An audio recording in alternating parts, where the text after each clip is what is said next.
మంచి అంశాన్ని బైబిల్లో నుండి నేర్చుకునే ప్రయత్నం చేద్దాం. ఈరోజు మనం నేర్చుకోబోయే అంశం దేవుడు చెప్పిన నిజమైన భక్తి అన్నది. నేడు మనం ఆలోచిద్దాం. దేవుడు చెప్పిన నిజమైన భక్తి. దేవుని పిల్లడరా, ఈరోజు దేవుని పేరట ఎన్నో కార్యక్రమాలు జరుగుతున్నాయి.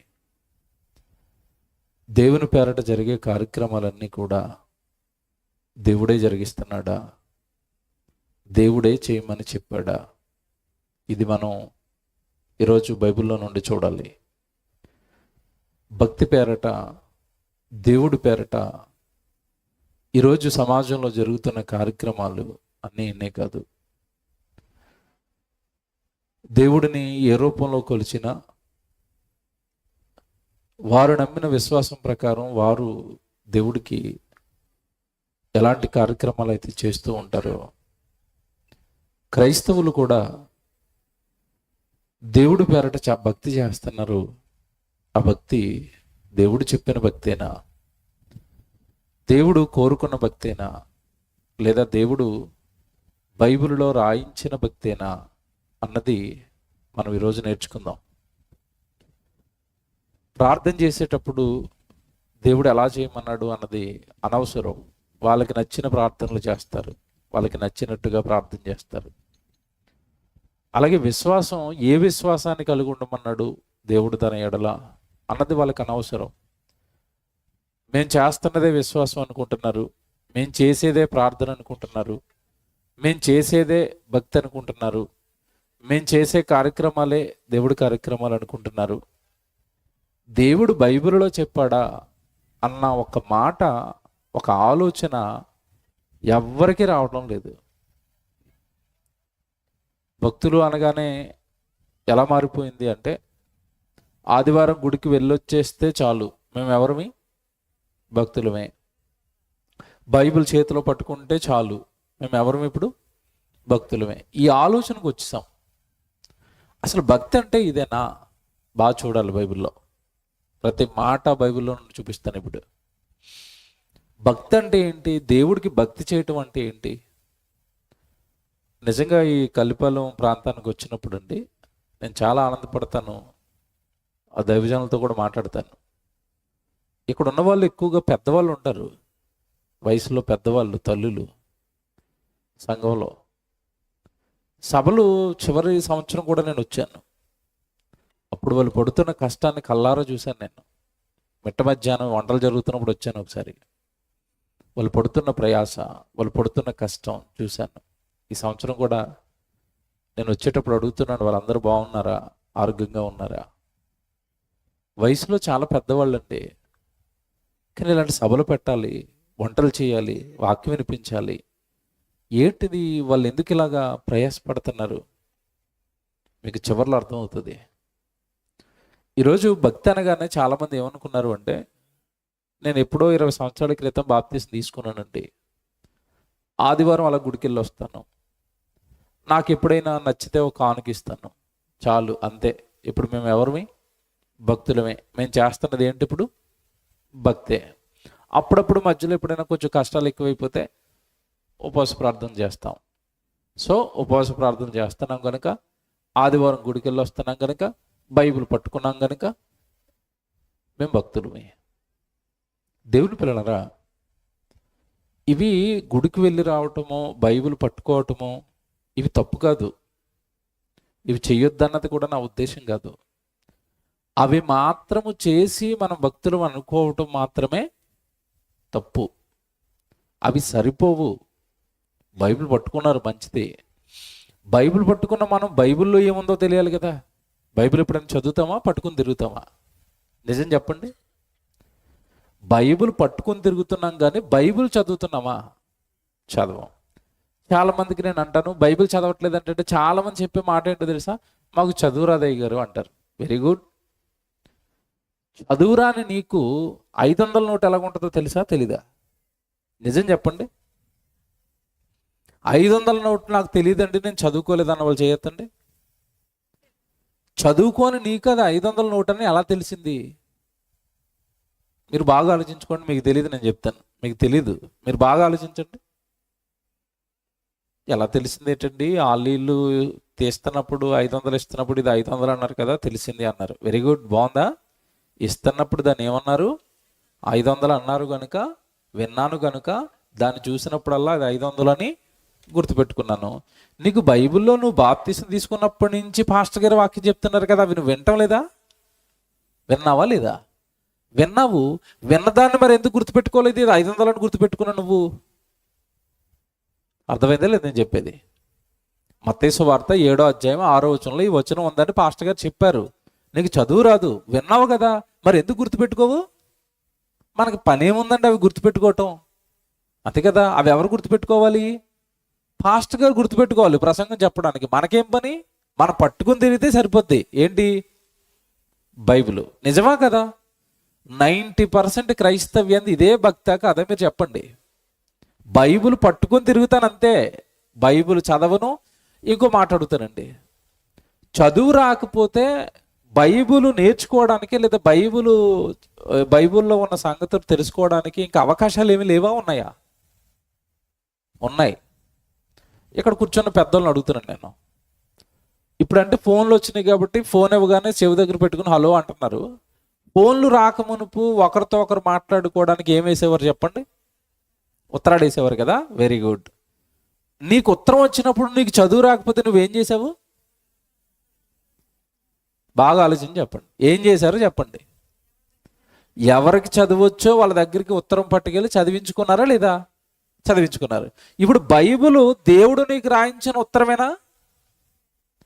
నీ తండ్రి, నిన్ను కన్న తండ్రి, నిన్ను ప్రేమించి నిన్ను ఎందుకు పుట్టించాడో, నువ్వు ఎలా బ్రతకాలో నీ తండ్రి నీకు రాయించిన ఈ ఉత్తరాన్ని నీకు చదువు రాకపోతే మీ ఇంట్లో చదువుకున్న మీ మనవడు ఉన్నాడు కదా, నీ కొడుకు ఉన్నాడు కదా, నీ కూతురు ఉంది కదా, నీ కోడలు ఉంది కదా, వాళ్ళతో ఏనాడైనా ఒరే నాకు చదువు రాదురా, బైబిల్ నువ్వు చదువుతూ ఉంటే నేను వింటానురా అన్నవా? అంటారా?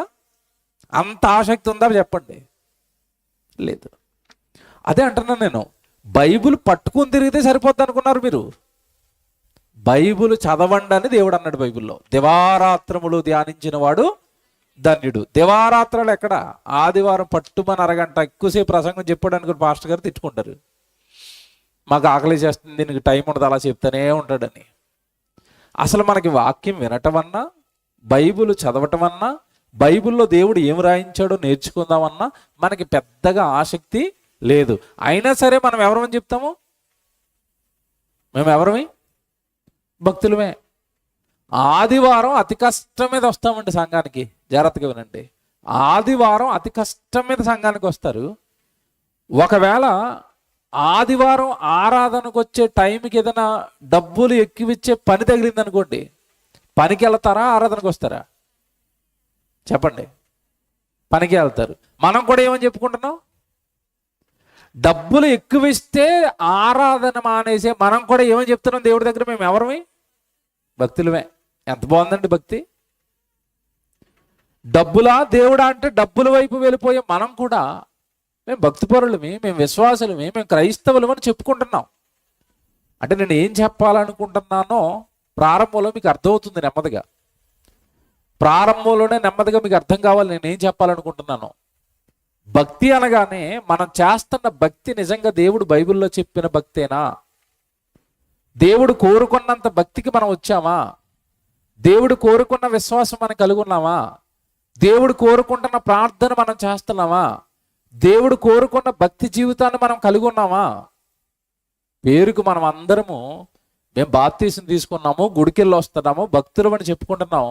కానీ బైబిల్లో దేవుడు రాయించిన ఏ మాట మన జీవితంలో మనం పాటించాం. దేవుడు చెప్పిన మాటలు పాటించకుండా, దేవుడు చెప్పిన మాటలు చదవకుండా, దేవుడు చెప్పిన మాటలు వినకుండా మనం భక్తిపరులు అని మనం చెప్పుకుంటే ప్రజలు ఒప్పుకుంటారు. కానీ దేవుడు ఒప్పుకుంటాడా? దేవుడు ఒప్పుకుంటాడా? మన భక్తిని దేవుడు ఒప్పుకుంటాడా? ఒప్పుకోడండి. బైబిల్లో మాట చూపిస్తాను. రోమీయులకు రాసిన పత్రిక 10వ అధ్యాయం.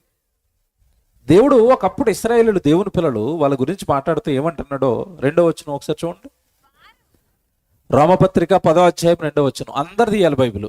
రోమీయులకు రాసిన పత్రిక 10వ అధ్యాయం 2వ వచనం. వారు దేవుని యందు ఆసక్తి కలిగిన వారిని గూర్చి సాక్ష్యం ఇచ్చుచున్న నాగండి. ఇప్పుడు దేవుడు ఎవరి గురించి చెప్తున్నాడు ఇక్కడ? ఆయన అంటే ఆసక్తి కలిగిన వారి గురించి చెప్తున్నాడు. దేవుడు అంటే ఇష్టమట, దేవుడున్నాడని తెలుసట, దేవుడిని నమ్ముకోవాలని తెలుసట, దేవుడికి భక్తి చేయాలని తెలుసట. వారు దేవుని యందు ఆసక్తి కలిగిన వారే. అలా అని వాళ్ళ గురించి నేనే సాక్ష్యం ఇస్తున్నాను. వాళ్ళేమి చెడ్డవాళ్ళు కాదు, దేవుడు అంటే ఇష్టపడే వాళ్ళే, దేవుడిని ఎరిగిన వాళ్ళే, దేవుడి యందు ఆసక్తి కలిగిన వాళ్ళే. అయితే వారు దేవుని యందు ఆసక్తి కలిగిన వారని వారిని గురించి సాక్ష్యం ఇచ్చుచున్నాను. అయినను వారి ఆసక్తి జ్ఞానానుసారమైనది కాదు అనేసాడు. వాళ్ళు నా మీద చూపిస్తున్న ఆసక్తి వాక్యానుసారమైన ఆసక్తి కాదు. వారు నా ఎడల చూపిస్తున్న విశ్వాసం వాక్యానుసారమైన విశ్వాసం కాదు. వారు నాకు చేస్తున్న ప్రార్థన వాక్యానుసారమైన ప్రార్థన కాదు. వారు నాకు చేస్తున్న ఉపవాసం వాక్యానుసారమైన ఉపవాసం కాదు. వారు జీవిస్తున్న జీవన విధానం నేను బైబిల్లో రాయించిన వాక్యానుసారమైన జీవన విధానం కాదు. అదండి అక్కడ దేవుడు చెప్తున్నాడు. ఎంత బాగా రాశాడు చూసారా? వాళ్ళకి నేనంటే ఇష్టమే, నేనంటే ప్రేమే, నేనంటే ఆసక్తే. కానీ వాళ్ళు నాకు చేస్తున్న భక్తి ఏదైతే ఉందో అది మాత్రం నేను బైబిల్లో చెప్పిన జ్ఞానానుసారమైనది చేయటం లేదు. వాళ్ళకి ఇష్టం వచ్చింది వాళ్ళు చేస్తూ ఇది దేవుడు భక్తి అంటున్నారు వాళ్ళు. అది ప్రాబ్లం అంటున్నాడు దేవుడు. నేను చెప్పింది చేయాలి నువ్వు, అప్పుడు అనాలి నేను దేవుడు భక్తి చేస్తున్నానని. నీ ఇష్టానుసారంగా నువ్వు చేస్తూ దానికి దేవుని భక్తి చేస్తున్నానని చెప్పకు. నువ్వు చెప్పే మాటకి లేదా నువ్వు చేసే భక్తికి లేఖనానుసారమైన ఆధారం లేదు అంటున్నాడు. బాగా వినాలి, చాలా బాగుంటుంది ప్రసంగం చివరి వరకేనంటే. అంటే మన ఆత్మీయ జీవితంలో మనం చేస్తున్న చాలా తప్పులు మనం దిద్దుకుంటాం. దేవుడికి నేను దగ్గరగానే ఉన్నాను అనుకున్నాను, దేవునికి నేను భక్తి చేస్తున్నాను అని భ్రమలోనే ఉండిపోయాను. దేవుడు కోరుకున్న జ్ఞానానుసారమైన భక్తి, ఆయన వాక్యానుసారమైన భక్తి, ఆయన బైబిల్లో రాయించిన భక్తి నేను చేయటం లేదా అన్న మంచి ఆలోచన ఈ రాత్రి మీకు వస్తుంది. దేవుడు బైబిల్లోనండి భక్తి గురించి, మనుషులు చేస్తున్న భక్తి గురించి ఏమని రాయించాడు తెలుసా? మీరు భక్తి చేస్తున్నారో మంచిదే, అది నేను చెప్పిన భక్తేనా, మీరు ఊహించుకున్న భక్త, లేదా మనుషులు ఎవరో నా పేరట ఏవేవో నేర్పేస్తే అది భక్తి అనుకుని అవి చేస్తున్నారా అన్నాడు. యెషయా గ్రంథం తీయండి ఒకసారి. యెషయా గ్రంథం 29వ అధ్యాయం. అందరూ చూడాలి బైబిల్ నేర్చుకోవడానికి ఈ సభలు, బైబిల్లో దేవుడు ఏం రాయించాడో నేర్చుకోవడానికి ఈ సభలు, బైబిల్లో ఉన్న దేవుడు మనస్సును గ్రహించడానికి ఈ సభలు. మీరు ప్రతి దానికి బైబిల్ చూడాలి, వీలైతే రాసుకోండి, గుర్తుపెట్టుకోండి. ఇగో ఛానల్లో వస్తుంది ప్రసంగం, మళ్ళా వినాలనుకుంటే మళ్ళా వినొచ్చు, యూట్యూబ్లోకి వెళ్ళి మరలా వినండి. ఈ రెఫరెన్స్లు అన్నీ బాగా మనసులోకి తెచ్చుకోండి. యెషయా గ్రంథం 29వ అధ్యాయం 13వ వచనం. యెషయా గ్రంథము 29వ అధ్యాయము 13వ వచనం. ప్రభువు ఎలాగూ సెలవిచ్చుచున్నాడు. ఎవరు సెలవిస్తున్నారు? ప్రభు అంటే ఎవరి మాట ఇది? ఇప్పుడు ఇది దేవుని మాట. హైదరాబాద్ నుంచి శ్రీను గారు వచ్చారండి, ఆయన చెప్పారు అనకూడదు మళ్ళీ. నా మాట కాదు ఇది. ఎవరి మాట? దేవుని మాట. ప్రభువు ఎలాగూ సెలవిస్తున్నాడు మనతో, భక్తులందరితో చెప్తున్నాడు ఇది. ఏమంటున్నాడు? ఈ ప్రజలు నోటి మాటతో నా యొద్దకు వచ్చుచున్నారు, నా దగ్గరికి వస్తున్నారు, ఆరాధనకు వస్తున్నారు, సభలకు వస్తున్నారు. కానీ దేనితో వస్తున్నారట? నోటి మాటతో నా దగ్గరికి వస్తారు. అంటే దేవుడు భూమి మీద భక్తి చేస్తున్న వాళ్ళు భక్తి పేరట దేవుడికి ఏమిస్తున్నారో చెప్తున్నాడు. ఏమిస్తున్నారట? నోటి మాట. ఖర్చు ఉందా? ఖర్చు లేదా? మాటలకి ఏమైనా ఖర్చు పెట్టాలండి? ఖర్చు పెట్టవసరం లేదు. మైక్ పట్టుకుని పాట పాడడానికి ఏమైనా ఖర్చు అవుతుందా? ఖర్చు అవుతుందా? అవదు. ఇలాంటి సభ పెట్టడానికి చెప్పండి, ఖర్చు అవుతుంది. ఇప్పుడు దేవుడి కొరకు ఖర్చు పెట్టడానికి దేవుడి దగ్గరికి వస్తున్నారా? జస్ట్ దేవుడికి స్తోత్రాలు చెప్పి వెళ్ళిపోతాను అన్నట్టుగా వస్తున్నారా? ఎలాగొస్తున్నారట? ఈ ప్రజలు నోటి మాటతో నా యొద్దకు వస్తారు. పెదవులతో మాత్రం దేవుడిని ఏమంటున్నారట? గొప్పగా కనపరుస్తున్నారు. దేవుడు గొప్పవాడు, దేవుడు గొప్పవాడు, దేవుడు గొప్పవాడు. పెదవులతో దేవుడిని ఏం చేస్తున్నారు? కనపరుస్తున్నారు.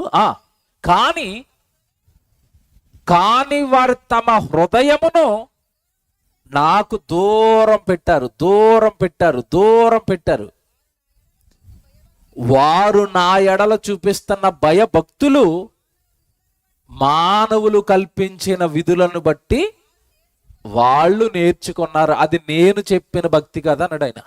అందుకే టైటిల్ చెప్పాను, ఏది నిజమైన భక్తి, దేవుడు చెప్పిన నిజమైన భక్తి ఏంటి. ఇప్పుడు ఎంత క్లియర్గా చెప్పేశాడు చూసారు ఇక్కడ.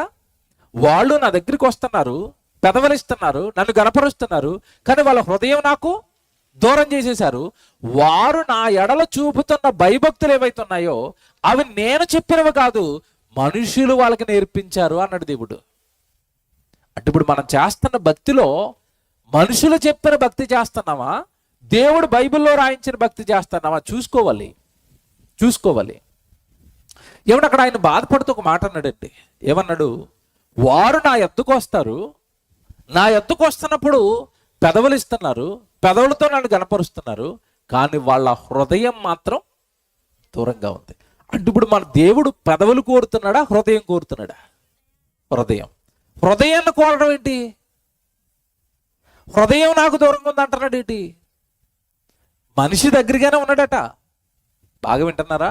మనిషి దగ్గరగానే ఉన్నాడు, కానీ ఏమి దగ్గర అవ్వలేదు దేవుడికి?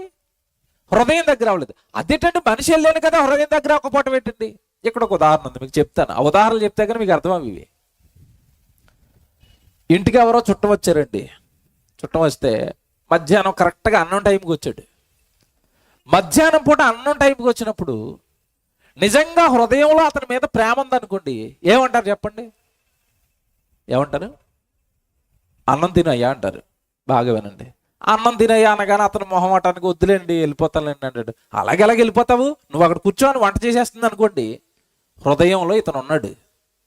అలా కాకుండా వద్దులేండి వెళ్ళిపోతానంటే అలాగే మరి మంచినీళ్ళు తాగి వెళ్ళిపోతావా అన్నాడు అనుకోండి, హృదయంలో ఉన్నాడా, పెదవుల మీద ఉన్నాడా? ఇప్పుడు మీకు అర్థమైంది తేడా. ఆ వ్యక్తి హృదయంలో లేడు, ఎక్కడున్నాడు? అడగకపోతే బాగోదు కనుక మధ్యాహ్నం పూట భోజనం టైంకి వచ్చాడు కనుక భోజనం చేస్తావా అని అడిగారు. నిజానికి భోజనం పెట్టాలన్నది హృదయంలో లేదు.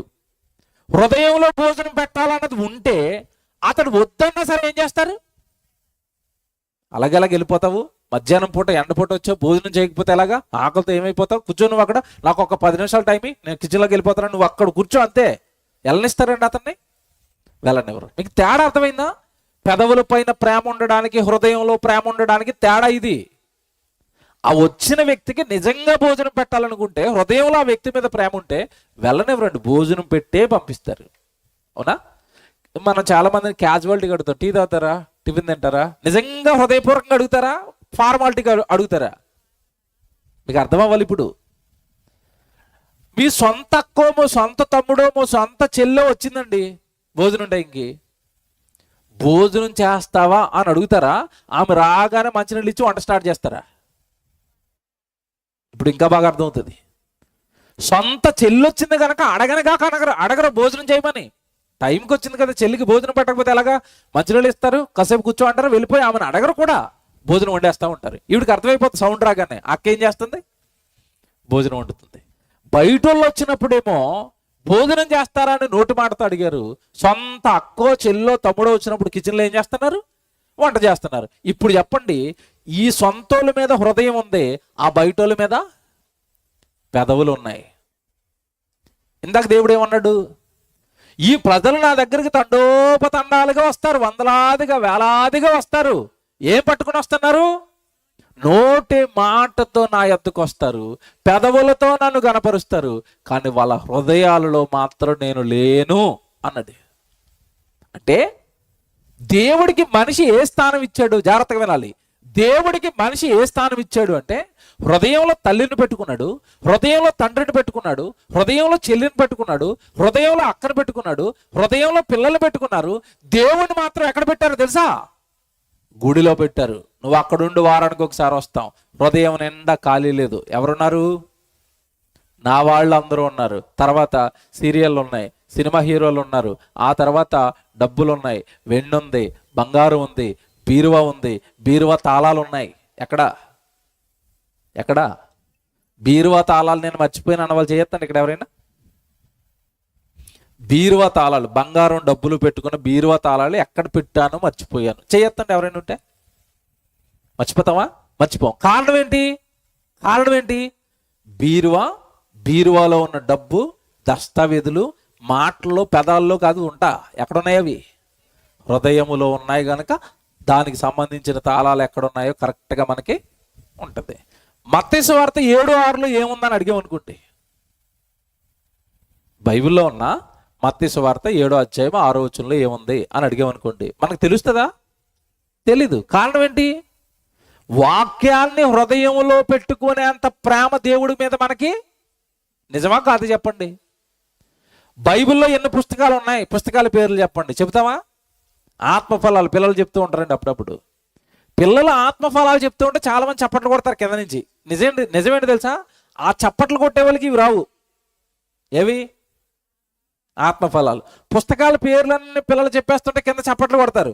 ఆ చప్పట్లు కొట్టే వాళ్ళందరికీ పుస్తకాల పేర్లన్నీ వచ్చా? ఆదికాండం నుంచి ప్రకటన గ్రంథం వరకు అన్ని పేర్లు వచ్చా? చెప్పండి, చెప్తారా? చెప్పరు. అంటే బైబిల్ కానీ, బైబిల్లో ఉన్న వాక్యాలు కానీ హృదయంలో ఉండకపోవడానికి కారణం ఏంటంటే, దేవుడు అనగానే పెదాలతో ఆరాధిస్తాం కానీ ఆయనకి సంబంధించిన వాక్యం కానీ, ఆయనకి సంబంధించినవి కానీ, ఆయనకి సంబంధించిన పనులు కానీ, ఆయనకి సంబంధించిన ప్రార్థన కానీ, ఆయనకి సంబంధించి వినపడుతున్న ప్రసంగాలు కానీ హృదయములో పెట్టుకునే అంత ప్రేమ దేవుడి మీద మాకు లేదు. మనం కూడా ఎవరం ఇప్పుడు? భక్తులువే. బలిగుణం చూసారా? అందుకే దేవుడు కరెక్ట్గా తెంపాడు అక్కడ. వాళ్ళు నా దగ్గరికి వస్తారు, హృదయం ఇచ్చేస్తున్నారు అనుకున్నారా? హృదయపూర్వకంగా దేవుడి దగ్గరికి వస్తున్నారు అనుకుంటున్నారా? పెదవులతో వస్తారు, మాటలతో వస్తారు, నాకు మాత్రం బాగా గణపరచడానికి వస్తారు. వాళ్ళ హృదయం మాత్రం నాకు. ఇంకా మంచి ఎగ్జాంపుల్ ఒకటి చెప్పనా? ఇంకా బాగా అర్థమయ్యే ఎగ్జాంపుల్ చెప్పనా? చాలామంది పాట పాడతారండి, చాలా పాటలు పాడతారు దేవుని గణపరుస్తూ, మంచిది. కృతజ్ఞత కూడిక ఏదైనా స్తుతికూటం పెట్టుకున్నప్పుడు పాట పాడతారు, ఖచ్చితంగా ఈ పాట పాడతారు. ఆ స్తుతికూటంలో ఏ పాట చెప్పండి? నీవు చేసిన ఉపకారములకు నేనేమి చెల్లింతును. నేనేమి ఇవ్వలేను బాబు అని అక్కడ ఆగిపోతే పర్వాలేదు, ఆగలేదు. ఏమన్నారు నెక్స్ట్? వేలాది నదులంత విస్తార తైలంబు నీకిచ్చిన చాలునా అన్నారు. మంచిది. నా గర్భఫలమైన నా జ్యేష్ఠ కుమారుణ్ణి నీకిచ్చినా చాలునా అన్నారా లేదా? పాటలో అన్నారా? Very good. ఇప్పుడు ఆ పాట ఇక్కడ ఒక చెల్లి పాడుతుంది అనుకుందాం, దేవుడికి స్తోత్రాలు చెబుతూ, దేవుడికి నువ్వు ఏమిచ్చినా సరిపోదు తండ్రి, వేలాది నదులంతా తైలం ఇచ్చినా సరిపోదు, నా గర్భంలో ఇంట్లో పుట్టిన మొదటి కొడుకున్నాడు కదా, వాడు నీకు ఇచ్చేసినా సరే, నువ్వు చేసిన మేలులకు నేను ఏమిచ్చినా సరే సరిపోదు అన్నాడు. ఇది ఇప్పుడు నేను అడుగుతున్నాను, ఇది నీకు ఏమిచ్చినా సరిపోదు, నీకేమిచ్చినా సరిపోదు, నీకేమిచ్చినా సరిపోదు, ఇది హృదయంలో నుంచి వచ్చిందా పెదాల మీద నుంచి వచ్చిందా? గట్టిగా చెప్పండి. హృదయంలో నుంచి వస్తే నీకు ఇచ్చినా సరిపోదు అన్నప్పుడు ఇచ్చేయాలి కదా. కొడుకుని సేవకి ఎక్కడిచ్చింది? బెంగళూరు పంపించింది ఇంజనీరింగ్కి. ఇక్కడ మాత్రం మైకట్టుకుని ఏమంటుంది? నా జ్యేష్ఠ గర్భఫలాన్ని నీకు అర్పించినా సరే నువ్వు నాకు ఇచ్చిన వాటికి నేనేమి చెల్లించలేనయ్యా అంటుంది. మరి చెల్లించవచ్చు కదా, నువ్వు ఉన్నాడు కదా కొడుకు, పాస్టర్ గారు వెనకాల పంపించవచ్చు కదా, వాక్యం నేర్చుకోరా, సేవ నేర్చుకోరా అని పంపిస్తారా? మా వాడు బీటెక్ అండి, మా వాడు ఎంటెక్ అండి, మా వాడు బెంగళూరు అండి, మా వాడు హైదరాబాద్ అండి, ఆ తర్వాత అమెరికా అండి, ఆ తర్వాత ఇంగ్లాండ్ అండి, ఆ తర్వాత ఆడు మేము అక్కడ కలుసుకుంటామండి. ఎక్కడ? పాతాళంలో. దేవుడి కొరకు పుట్టిన కుమారుణ్ణేమో నీకు ఇచ్చినా సరిపోదని ఇక్కడ పాట పాడి, అతన్ని ఎవరికి ఇచ్చింది అంటున్నాను నేను. ఎవరికి ఇచ్చింది? లోకానికి అప్పగించింది, డబ్బుకు అప్పగించింది, చదువుకు అప్పగించింది.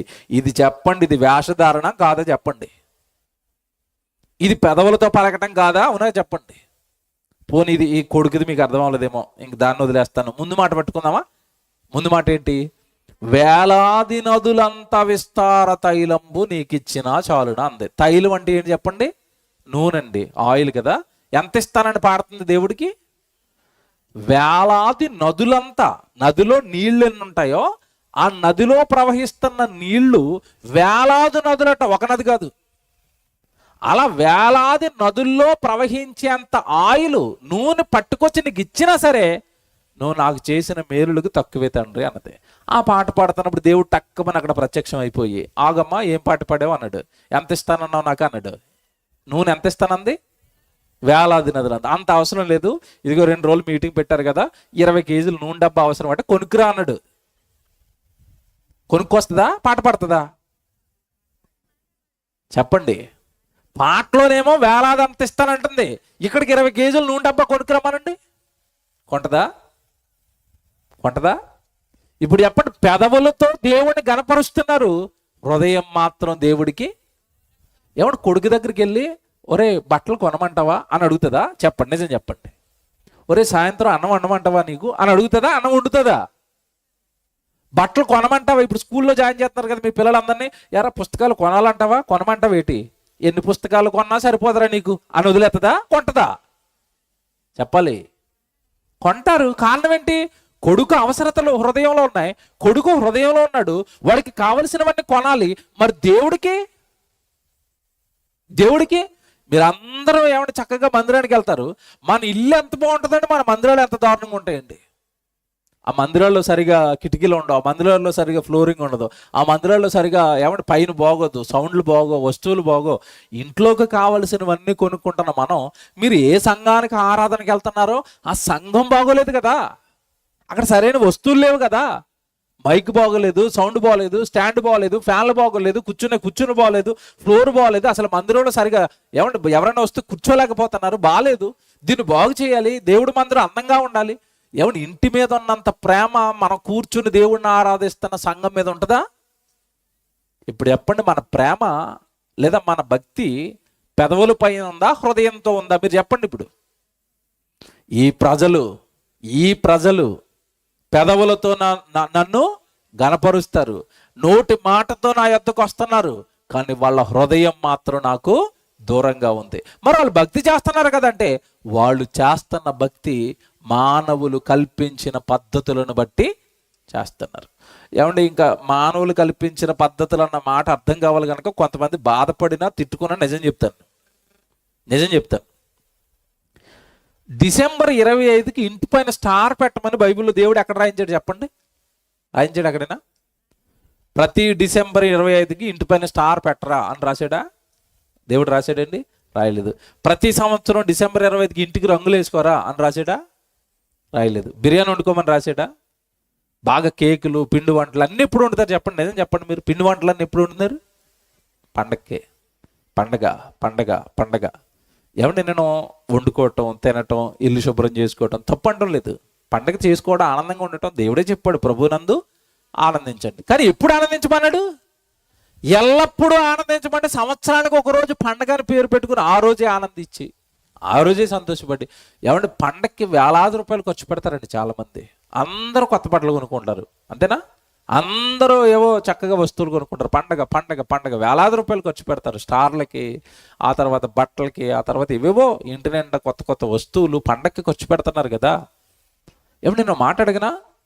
పండగ ఏర్పాటు చేసుకుని అప్పుడు వేలాది రూపాయలు ఖర్చు పెట్టుకోండి, పండగ చేసుకోండి అని బైబిల్లో దేవుడు ఎక్కడైనా చెప్పాడు? ఇది మానవులు కల్పించిందా?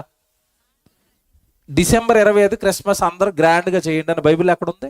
ఉందండి? ఉండదు. అది ఎవరు కల్పించింది? మానవులు కల్పించింది. మానవులు కల్పించిందేమో ఘనంగా చేస్తున్నాం, బలంగా చేస్తున్నాం. దేవుడు మనకు చెప్పింది ఏంటో తెలుసా?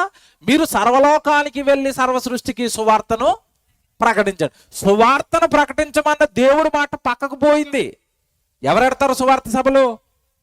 ఎవరి ఇంటి దగ్గర గృహకూడికి పెట్టి సేవకుడిని పిలిచి బంధువులందరినీ పిలిచి వాళ్ళకి సువార్త అందించాలండి. గృహకూడికి పెట్టి సువార్త అందించాలి. ఏమంటే చర్చిలో కృతజ్ఞత కూడికెట్టుకుని చక్కగా అందరిని పిలుచుకుని వాక్యం అందించాలి. ఇదిగేలా బహిరంగంగా సభలు పెట్టి సువార్త అందించాలి. చుట్టుపక్కల గ్రామాలకు ఏమైనా కరపత్రాలు పట్టుకుని వెళ్ళి పంచి సువార్త అందించాలి. ఒకరిని దేవుళ్ళలోకి నడిపించాలి. సువార్త చేయమని దేవుడు బైబిల్లో చెబితే ఆయన చెప్పింది మాత్రం మనం చెయ్యం. కానీ మానవులు కల్పించిన పండుగలు మాత్రం ఘనంగా, గొప్పగా, అదిరిపోయేలాగా, అందరూ మాట్లాడుకునేలాగా. వారు నా ఎడల చూపిస్తున్న భయభక్తులు ఇప్పుడు చదువుతారా? ఇప్పుడు చదవండి. ఆ వచనం మొత్తం చదవండి. యెషయా గ్రంథం 29వ అధ్యాయం 13వ వచనం. ప్రభు ఎలాగూ సెలవిచ్చుచున్నాడు, ఈ ప్రజలు నోటి మాటతో నా యొద్దకు వచ్చుచున్నారు, పెదవులతో నన్ను కనపరుచుచున్నారు, కానీ తమ హృదయము నాకు దూరము చేసుకుని ఉన్నారు. వారు నా ఎడల చూపు భయభక్తులు మానవ విధులను బట్టి వారు నేర్చుకొంటిరి. ఆ చివరి పదం పట్టుకోండి. మనం ఏం చేసామట? భక్తి. మనం దేవుడి ఎడల చూపించే మన భక్తి అలా నేర్చుకున్నామట. మానవులు కల్పించిన విధులు, నువ్వు ఇలా చెయ్యాలని ఏదో మానవుడు చెప్పాడట, అది మనం నేర్చుకున్నామట. అది దేవుడికి మనం చేస్తూ దాన్ని ఏమనుకున్నామట? భక్తి అనుకుంటున్నామట. ఇప్పుడు మీరు బైబిల్ ప్రకారం నిలబడిపోవాలా? ఇప్పుడు నీకు మనుషులు నేర్పించింది చేస్తూ భక్తిలో ఉన్నావా? దేవుడు చేస్తూ భక్తిలో ఉన్నావా? దేవుడు చెప్పిన భక్తి చేస్తున్నావా? మనుషులు నీకు నేర్పించిన భక్తి చేస్తున్నావా? ఏ భక్తిలో ఉండిపోయావు? ఏ భక్తిలో ఉండిపోయావు? ఏది భక్తి అనుకుంటున్నావు? ఏది దేవుడు అంగీకరించే భక్తి? ఏ భక్తిని దేవుడు అంగీకరిస్తాడు? ఏ భక్తిని బట్టి దేవుడు నేను పరలోకానికి తీసుకుంటాడు? ఏ భక్తి ప్రతి ఒక్కరి జీవితంలో ఉండాలని దేవుడు కోరుకున్నాడు? ఇది బైబిల్లో నుంచి ఇప్పుడు చక్కగా మనం నేర్చుకోవాలి. దేవుని పిల్లరా, మీకు ఒకటే చెప్తున్నాను, మనం ఏవో మనకి ఇష్టమైనవి చేస్తూ ఇవి దేవుడు చెప్పాడు అనుకుని దేవుడు చెప్పనివి కూడా చేస్తారండి కొంతమంది. అసలు దేవుడు చెప్పడవి చేయమని అవి కూడా చేస్తారు. అవి కూడా చేస్తూ దేవుడికి మేము ఏం చేస్తున్నాం? భక్తి చేస్తున్నాం అంటారు. యెషయా గ్రంథం, ఇదే యెషయా గ్రంథంలో 55వ అధ్యాయానికి రండి. ఇప్పుడు 29వ అధ్యాయంలో ఉన్నారు కదా, 55వ అధ్యాయానికి రండి. 55వ అధ్యాయానికి 8వ వచనం. యెషయా గ్రంథం 55వ అధ్యాయం 8వ వచనం. నా తలంపులు మీ తలంపుల వంటివి కావు, మీ త్రోవలు నా త్రోవల వంటివి కావు, ఇదే యెహోవా వాక్కు. మీ తలంపులు నా తలంపుల వంటివి కావు అన్నాడా? అవునంటున్నాడా? అంటే ఇక్కడ దేవుడు కన్ఫర్మ్ చేస్తున్నది ఏంటి? మీ తలంపులు, మీ ఆలోచనలు వేరు, నా ఆలోచనలు వేరు.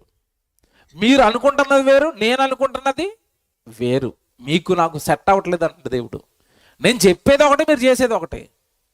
పైగా నేను చెప్పనిది మీరు చేస్తూ మేము దేవుడికి భక్తి చేస్తాను అంటారు చూశారు, అది నాకు చాలా బాధను కలిగిస్తుంది అంటున్నాడు దేవుడు. నేను చెప్పలేదు కదా అది, నేను చెప్పలేదు కదా అది. నేను చెప్పింది చేస్తారేంటి నా పేరట? నేను చెప్పింది చెయ్యండి, నేను చెప్పింది చెయ్యండి. ఎవడో మాట్లాడుతాను, ఏటండి దేవుడు పదే పదే చెప్పంది చేస్తున్నాం అంటున్నారా? ఓ మాట్లాడుతారండి. వాళ్ళు నేర్చుకున్న భక్తి మానవ విధులను బట్టి నేర్చుకున్నారు. వాళ్ళు చేస్తున్న భక్తి నాకు నేను చెప్పిన భక్తి కాదు అన్నాడు కదా. ఏంటంటే మనం మనుషులు చూసి నేర్చుకుని దేవుడికి చేస్తున్న భక్తి ఏంటో చెప్తాను, బాగా వినండి, నా వైపు చూడండి అందరూ. ఎవరు మీరు ప్రతి ఆదివారం ఆరాధన చేసుకోవడానికి ఎక్కడికి వెళ్తారు? మీ చర్చికి వెళ్తారు కదా, అంతేనా? మీ చర్చికి వెళ్తున్నారా? Right, very good. మీ ఇంట్లో బుడ్డోడు పుట్టాడు, వాడికి ఫస్ట్ ఎంటుకలు వచ్చి గుండు చేయాలా? ఎక్కడికి వెళ్తారు చెప్పండి? గుణదల వెళ్ళిపోతారు, అంతేనా? ఎక్కడికి వెళ్తున్నారు? గుణదల. ఎక్కడ? విజయవాడ పక్కన. విజయవాడ పక్కన ఉన్న గుణదలకి వెళ్ళి గుండేయించాలా? నేను అడుగుతున్నాను మిమ్మల్ని.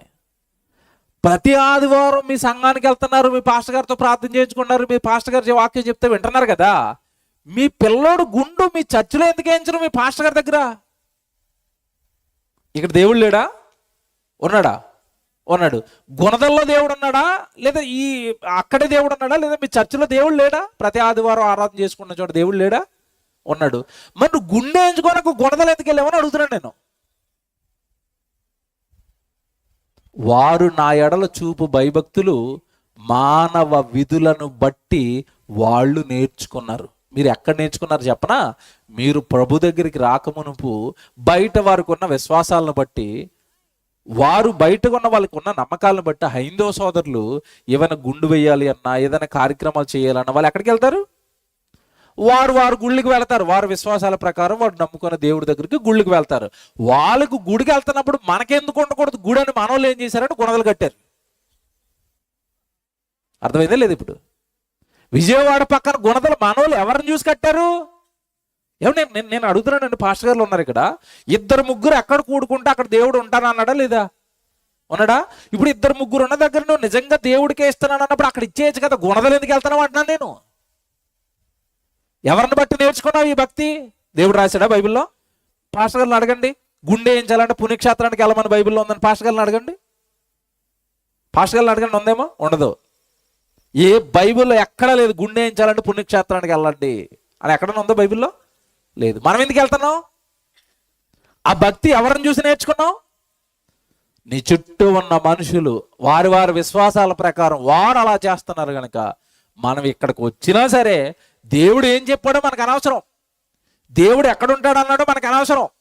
వాళ్ళు కొండెక్కిపోతున్నారు కనుక మేము కూడా ఎక్కడానికి ఏ కొండ ఉందని ఎతికితే గుణదలు దొరికింది మనకి, అది ఎక్కిపోయాం మనం. ఇది భక్తా? చెప్పండి. ఇక్కడ ఆంధ్ర వాళ్ళందరికీ గుణదల, మా తెలంగాణ వాళ్ళందరికీ పెద్దది ఉంది మీకంటే చాలా పెద్దది. అది మెదక్ ప్రపంచంలోని పెద్ద చర్చ్, అది ప్రపంచంలో పురాతనమైన చర్చ్. మొత్తం మా వాళ్ళందరూ పెళ్ళిళ్ళకి అక్కడికే, గుండ్లకి అక్కడికే, ఇక అన్నిటికీ అక్కడికే ఆ పుణ్యక్షేత్రానికి వెళ్ళిపోతారు. తెలంగాణ వాళ్ళంతా, ఆంధ్ర వాళ్ళంతా ఎక్కడికి వెళ్ళిపోతున్నారు? గుణదలకు వెళ్ళిపోతున్నారు. ఇది దేవుడు చెప్పాడా? పుణ్యక్షేత్రాలు ఉంటాయి మనకేం దేవుడు బైబిల్లో రాయించాడా? కొండల మీద గుట్టల మీద ఆయన ఆరాధించమన్నాడా? చెప్పండి. దేవుడు ఎక్కడ ఉంటానన్నాడు? తన పిల్లలైన వాళ్ళందరూ ఎక్కడుంటే దేవుడు అక్కడే ఉంటాడు. ఇప్పుడు ఇక్కడ దేవుడు లేడా? ఇక్కడ వేయించుకోవచ్చు కదా గుండు. అబ్బబ్బబ్బా, అలా కుదురుతుందండి? ఖచ్చితంగా 10,000 20,000 ఖర్చు పెట్టుకుని అక్కడికి వెళ్ళి కారు కట్టించుకుని కారు మీద అక్కడికి వెళ్ళి ఆ పైకి ఎక్కిపోయి అక్కడ మొక్కలేసి అక్కడ ఒక 10,000 ఖర్చు పెట్టుకుని మళ్ళీ కిందకు వచ్చి పాస్టర్ గారికి ఒక 5,000 ఇచ్చి చక్కగా చర్చిలో ఒక అందరికి భోజనాలు పెట్టి సహోదరుల మధ్య జరిగించుకోవచ్చు కదా. అది అలా కుదరదండి. కొండెక్కిపోలా. ఎవరు చెప్పారు ఈ భక్తి నీకు? చెప్పండి. ఇలా మాట్లాడుతుంటే కొంతమందికి నచ్చకపోవచ్చు. ఒకవేళ మీరు తిడదామన్నా రేపు దొరకండి, నేను వెళ్ళిపోతాను హైదరాబాద్. నిజాలు చెప్పేసి వెళ్ళిపోతాం. మీరు తిట్టుకున్నా దేవుడిని తిట్టుకున్నట్టే. ఎందుకంటే బైబిల్లో దేవుడు ఎక్కడా భక్తి చెప్పలేదు. మిమ్మల్ని పెంచి పోషిస్తాను, మీ సేవకుడికి పెట్టుకోండి, ఏమైనా ఉంటే సంఘానికి పెట్టుకోండి, సంఘాన్ని వృద్ధి చేయండి, సేవకుడు బాగోగులు కోరుకోండి, మీరు స్థానికంగా వెళుతున్న సంఘం బాగుండాలని కోరుకోండి. వేలాది రూపాయలు దేవుడు చెప్పని కార్యక్రమాలకి ఎందుకు వెచ్చిస్తున్నారు? వేలు ఖర్చు అవుతాయి ఆ కార్యక్రమాలకి. ఎందుకు? దేవుడు చెప్పని దానికి వేలాది రూపాయలు ఎందుకు ఇస్తున్నారు? ఎవడ చక్కగా కుమారుడు పుట్టాడు, దేవుడికి స్తోత్రాలు చెప్పడానికి వెళ్ళాడు, మీటింగ్ పెట్టండి, వందలాది మందిని పిలవండి, వాళ్ళకి వాక్యం చెప్పించండి. ఇది దేవుడు చెప్పింది, ఇది దేవుడు బైబిల్లో రాయించింది. అంతే తప్ప దేవుడు చెప్పని భక్తి కార్యక్రమాలకి వేలాది రూపాయలు వెచ్చిస్తూ దేవుడు చెప్పిన భక్తి చేస్తున్నాం అనుకుంటే అది మీ భ్రమ. దానికి దేవుడికి ఎటువంటి సంబంధము లేదు. ఇర్మియా గ్రంథం, ఇప్పుడు మీకు ఏదో డౌట్ కింద ఉంటుందండి, వెళ్ళకూడదండి పుణ్యక్షేత్రాలకి, మీకు డౌట్ ఉంటుంది, ఎందుకు తీర్చేస్తాను బైబిల్లో నుంచి. ఇర్మియా గ్రంథం 7వ అధ్యాయం 4వ వచనం చూడండి. అందరు తీయండి అమ్మ, అందరు తీయండి. ఇక్కడ ఒక మీకు మంచి సీక్రెట్ ఉంది చెప్తాను. ఇర్మియా గ్రంథం 7వ అధ్యాయం 4వ వచనం. ఈ స్థలము నోట్ చేసుకోండి. ఏంటట? ఈ స్థలము యెహోవా, దేవుడికి ఆలయం, దేవుడు పుణ్యక్షేత్రం, దేవుడు మందిరం. ఒకటోసారి ఈ స్థలము యెహోవాలయం, దేవుడు మందిరం, దేవుడు పుణ్యక్షేత్రం. ఎన్నొచ్చాయి? 2. నెక్స్ట్, ఈ స్థలము యెహోవాలయము, ఇది పుణ్యక్షేత్రం, ఇక్కడ దేవుడు ఉన్నాడు అని మీరు చెప్పుకొనుచున్నారు అన్నాడా? నేను చెప్పాను అన్నాడు దేవుడు. నాకేం సంబంధం లేదని బోర్డు పెట్టాడు ఆయన. ఈ స్థలంలో దేవుడు ఉన్నాడు, ఇది పుణ్యక్షేత్రం గుణదల. ఈ స్థలంలో దేవుడు ఉన్నాడు, పుణ్యక్షేత్రం మెదక్. ఈ స్థలంలో దేవుడు ఉన్నాడు, యెరూషలేము మందిరం అని మీరు చెప్పుకుంటున్నారు. ప్రజల నమ్మకాన్ని బట్టి ఆ నమ్మకాన్ని మీరు చెప్పుకుంటున్నారే. ఇప్పుడు చూడండి, అని మీరు చెప్పుకొనుచున్నారే. ఈ మోసకరమైన మాటలను ఆధారం చేసుకోకండి. ఏమన్నా అందరి బైబిల్లో ఉందా? నా బైబిల్లో ఉందా?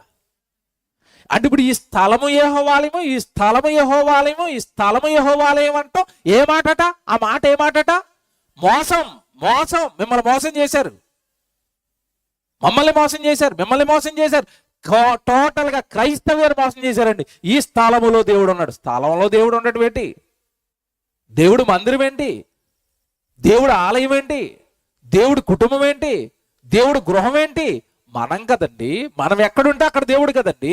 ఇశ్రాయేలు ప్రజలందరూ కూడా అరణ్యంలో ప్రయాణం చేస్తున్నప్పుడు దేవుడు ఏమన్నాడు తెలుసా?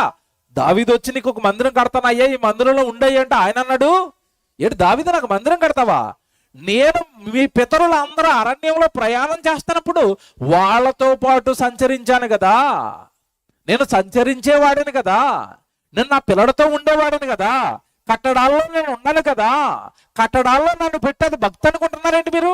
కట్టడాల్లో, మందిరాల్లో, స్థలాల్లో దేవుడు ఉంటాడు అని నేను చెప్పనిది ఎందుకు చెప్తున్నారు మీరు? నేను చెప్పని భక్తి ఎందుకు చేస్తున్నారు మీరు? ఎవడు చాలా మంది ఉంటారండి, ఏడు మరి ఇది మూఢనమ్మకం. వాళ్ళకి ఏదైనా సంతోషం వచ్చింది అనుకోండి, స్థానికంగా ఉన్న సంఘంలో కానీ స్థానికంగా ఉన్న సేవకుడితో కానీ ఆ సంతోషాన్ని పంచుకోరు. ఆ సంతోషాన్ని పంచుకోవడానికి ఎక్కడికి వెళ్ళిపోతారు? ఎక్కడికి వెళ్ళిపోతారు? పెద్ద పెద్ద పుణ్యక్షేత్రాలకి. మేము మెదక్కి వెళ్ళిపోతామండి, మేము తెలంగాణలో ఉన్న మెదక్కి వెళ్ళిపోతామండి, లేదంటే గుణదలు వెళ్ళిపోతామండి. ఏమిటి సంతోషాలు దేవుడితో స్థానికంగా ఉన్న సంఘంలో జరుపుకోరని జరుపుకోరు. అక్కడికి వెళితేనే దేవుడు ఉన్నాడు అన్నది ఏ మాటట? ఇప్పుడు మీరు చదువుకున్న బైబిల్ ప్రకారం ఏ మాట అది? ఈ మోసకరమైన మాటలను మీరు ఆధారము చేసుకోకండి. ఇది మోసం. స్థలంలో దేవుడు ఉంటాడు అన్నది మోసం. మా హైదరాబాద్లో ఒక ఆయన లేచాడండి, లేచి దేవుడు నాకు ఈ స్థలాన్ని చూపించాడు, 50 రోజుల్లో మందిరం కట్టమన్నాడు, ఇక్కడ దేవుడు ఉన్నాడు అన్నాడండి. దీనివల్ల అండి ఏం జరిగిందో తెలుసండి? చుట్టుపక్కల ఉన్న చిన్న చిన్న పేద సేవకులు అందరూ చితికిపోయారండి. ఆ పేద సేవకులు కష్టపడి అక్కడక్కడ ఒక 50 ఆత్మలు, 60 ఆత్మలు, 70 ఆత్మలు, 100 ఆత్మలతో చిన్న చిన్న సంఘాలు నడుపుతుంటే నిజంగానండి గోలెత్తిపోతున్నారండి. హైదరాబాద్లో అతను చుట్టుపక్కల ఉన్న సంఘాలన్నీ నాశనం చేసాడండి. ఇక్కడ దేవుడు ఉన్నాడు, ఇక్కడ నన్ను మందిరం కట్టమన్నాడు, 50 రోజుల్లో దేవుడు నాతో మందిరం కట్టించాడు, ఇక్కడ దేవుడు ఉన్నాడు అనేసరికి అమాయకులు పాపం అది నిజమని అనుకుని వాళ్ళకున్న స్థానిక సంఘాలు వదిలేసండి అక్కడికి వెళ్ళిపోయారండి. చిన్న చిన్న సేవకులు గోలండి, చితికిపోయారండి. కోట్లకు అధిపతి ఆ ఒక్క కారణంతో ఇక్కడ దేవుడు మందిరం కట్టమన్నాడు, ఇక్కడ దేవుడు ఉన్నాడు అనేసరికి అమాయకులు వెళ్ళిపోయి వేలాది రూపాయలు అక్కడ ఇచ్చేస్తుంటే అందరూ నండి బీద సేవకులు. మాకు తెలుసు కదండి, అందరు సేవకులతో తిరుగుతాం. నిజంగానండి ఎంత ఘోష తెలుసండి, సేవకులు ఘోష అండి. సంఘాన్ని కట్టడంలో తప్పు లేదండి. సంఘాన్ని ఎలా కడతారు సేవకులు అంటే? సువార్త లేని ఊరిని చూసుకుని అక్కడ మందిరం కట్టి ఆ చుట్టుపక్కల ఇంటింటికి తిరిగి ప్రార్థనలు చేసి, ఇంటింటికి తిరిగి వాక్యాలు చెప్పి సువార్త చేసి సంఘాన్ని కడతారు. ఇలా సంఘం కట్టాలి అంతే తప్ప ఏమంటే డబ్బులు ఉన్నాయి కదా అని ఒక ఎకరం కొనేసి అక్కడ పెద్ద మందిరం కట్టేసి ఇక్కడ దేవుడు ఇక్కడే దేవుడు ఉన్నాడు అనేసరికి మరి చిన్న చిన్న సేవకులు సంపాదించుకున్న ఆత్మలు అన్నీ అక్కడికి వెళ్ళిపోతుంటే అది నాది కూడా సేవే అంటున్నాడు. దేవుడు నన్ను సేవకు పిలిచాడు అంటున్నాడు. నువ్వు సువార్తకి ఎక్కడికైనా వచ్చాడు, ఏ గ్రామానికి వచ్చైనా సువార్త చెప్పాడా? ఏ గ్రామానికి వచ్చైనా ఒక ఆత్మకు వాక్యం చెప్పి వాళ్ళ మందిరంలోనికి సంఘంలోకి నడిపించాడంటే ఏమి లేదు. పెద్ద మందిరం కడతాడు, తెర కడతాడు, ఇక్కడ దేవుడు ఉన్నాడు అంటాడు. ఈ చిన్న చిన్న పాపం తెలియని అమాయకులందరూ, విశ్వాసులందరూ పులోమని అక్కడికి వెళ్ళిపోతుంటే అవును నా సేవ, నేను పెద్ద సేవకుడిని, నాకు లక్షల్లో ఫాలోవర్స్ అంటున్నాడు. పిల్లరా ఇదంతానండి, నేను మళ్ళీ చెప్తున్నాను, ఇదంతా జ్ఞానం తెలియక, బైబిల్ చదువుకోక, ఎవరు ఏది చెబితే అది నమ్మేసి నువ్వు ఏది పడితే అది చేస్తున్నావు అంటే నీ భక్తి ప్రమాదంలో ఉంది, జాగ్రత్త. ఇంకా చెప్తున్నాను, నీ ఆత్మ ప్రమాదంలో ఉంది, జాగ్రత్త. ఈ స్థలము యెహోవా ఆలయం అంటున్నది మోసకరమైన మాట, దాన్ని ఆధారం చేసుకోవద్దు అన్నాడు. అంటే ఆ మాట నమ్మితే నువ్వు కానీ నేను కానీ ఏమైపోతావని చెప్పాడు దేవుడు అక్కడ డైరెక్ట్గా. మోసపోతావు, నరకానికి పోతావు. స్థలంలో దేవుడేంటి? నీతో ఉంటాడు, నాతో ఉంటాడు. దేవుడు పిల్లలు ఎక్కడ ఉంటే అక్కడ ఉంటాడు. చితికిపోయారండి పేద సేవకులు చాలా మంది అతని దెబ్బకి. దొంగ అబద్ధాలు చెప్పి ఈ స్థలం దేవుడు ఆలయం, స్థలం దేవుడు ఆలయం, ఇక్కడికి రండి అని చెప్పి అందరి సంఘాలని కొలగొట్టేసాడండి. ఏమైనా పోనీ అనుజనులు మార్చేసాడా సంఘంలోకి? ఎక్కడికైనా గ్రామానికి తిరిగి సువార్త చెప్పి అనుజనులు అందరూ మార్చేసి ఆ సంఘాన్ని కట్టాడంటే ఏమి లేదు. ఆల్రెడీ వాళ్ళ సేవకులు సంపాదించుకున్న ఆత్మలండి దొంగతనం చేశాడు, లాగేశాడు అంతే, పెద్ద పెద్ద మందిరాలు కట్టి. దేవుని పిల్లలారా, ఎందుకు ఈ విశ్వాసాలు అక్కడికి వెళ్ళిపోయారు పాపం సేవకులు వదిలేసి అంటే వాళ్ళకి ఈ మాట తెలియదు. ఏ మాట? ఈ స్థలము యెహోవా ఆలయము, ఈ స్థలము యెహోవా ఆలయము, ఈ స్థలము యెహోవా ఆలయము. ఈ మోసకరమైన మాటలను మీరు ఆధారము చేసుకోకండి. మీకు అర్థమైందా? కనుక దేవుని పిల్లలారా, బైబిల్లో దేవుడు చెప్పని ఏ భక్తి మనం చేసినా అది దేవుడు మాత్రం అంగీకరించడు. యాకోబు గారు రాసిన పత్రిక. ఏంటండి భక్తి అంటే? ఏంటి దేవుడు చెప్పిన భక్తి? ఎలా చేస్తే దేవుడు భక్తిని అంగీకరిస్తాడు అది కూడా చెప్తాను నేను. జరుగుతున్నవన్నీ చెప్పాను, జరుగుతున్న లోపాలన్నీ చెప్పాను, జరుగుతున్న తప్పులన్నీ చెప్పాను, రైట్ ఏంటో కూడా చెప్తాను బైబిల్లో నుంచి. ఎప్పుడైనా వాదించేవాడు, ఎప్పుడైనా చెప్పేవాడు ఒకడు తప్పు అన్నామంటే రైట్ ఏంటో కూడా చెప్పాలి. అది తప్పు అన్నప్పుడు ఒప్పు ఏంటో చెప్పు, అది తప్పు అన్నప్పుడు రైట్ ఏంటో చెప్పు, అది నిజం కాదన్నప్పుడు నిజమేంటో చెప్పు, అది అబద్ధం అన్నప్పుడు బైబిల్ దేవుడు ఏం రాయించాడో చెప్పు. అలా చెప్పగలగాలి. బైబిల్ అంత బాగా చదవాలి. దేవుడు మనసు అంత బాగా అర్థం చేసుకోవాలి. యాకోబు గారు రాసిన పత్రిక 1వ అధ్యాయం 27. అందరిది ఏంటి భక్తి అంటే ఏంటి చెప్తున్నాడు దేవుడు. యాకోబు గారు రాసిన పత్రిక 1వ అధ్యాయము 27వ వచనం అండి. తండ్రి అయిన దేవుని ఎదుట పవిత్రమును నిష్కలంకమునైన భక్తి ఏదనగా, ఎంత బాగా రాస్తున్నాడండి బైబిల్లో. భక్తి ఏంటో చెబుతాను. ఇది ఎవరి ఎదుట భక్తట? తండ్రి అయిన దేవుని ఎదుట భక్తిపరుడుగా ఉండాలనుకున్నప్పుడు ఈ భక్తి చేయండి. మనుషుల ఎదుట భక్తిపరులుగా ఉండాలనుకున్నప్పుడు మీరు కొండలెక్కిపోతారా, గుట్టలెక్కిపోతారా, చెప్పాను కదా, ఇంటి పైన స్టార్లు ఎట్టేస్తారా, ఇంటి లోపల బార్లు ఎట్టేస్తారా, మీ ఇష్టం. అది మనుషులు చెప్పిన భక్తి. తండ్రి అయిన దేవుని ఎదుట భక్తిపరులుగా ఉండాలంటే ఇప్పుడు చెప్తాడు దేవుడు ఏం చేయాలో. తండ్రి అయిన దేవుని ఎదుట పవిత్రమును నిష్కలంకమునైన భక్తి ఏదనగా దిక్కులేని పిల్లలను వెధవరాండ్రను వారి ఇబ్బందులలో పరామర్శించండి. ఫస్ట్ ఇది. నేను భక్తిపరుడినే అని చెప్పుకుంటే నీ సంఘంలో కానీ నీ చుట్టుపక్కల నువ్వు ఉంటున్న గ్రామంలో ఇరుగు పొరుగు వాళ్ళల్లో కానీ ఎవరికైనా దిక్కులేని పిల్లలకు కానీ విధవరాండ్రకు కానీ ఏదైనా ఇబ్బంది వస్తే ఆ ఇబ్బందులలో వాళ్ళు నువ్వేం చేయాలట? పరామర్శించు.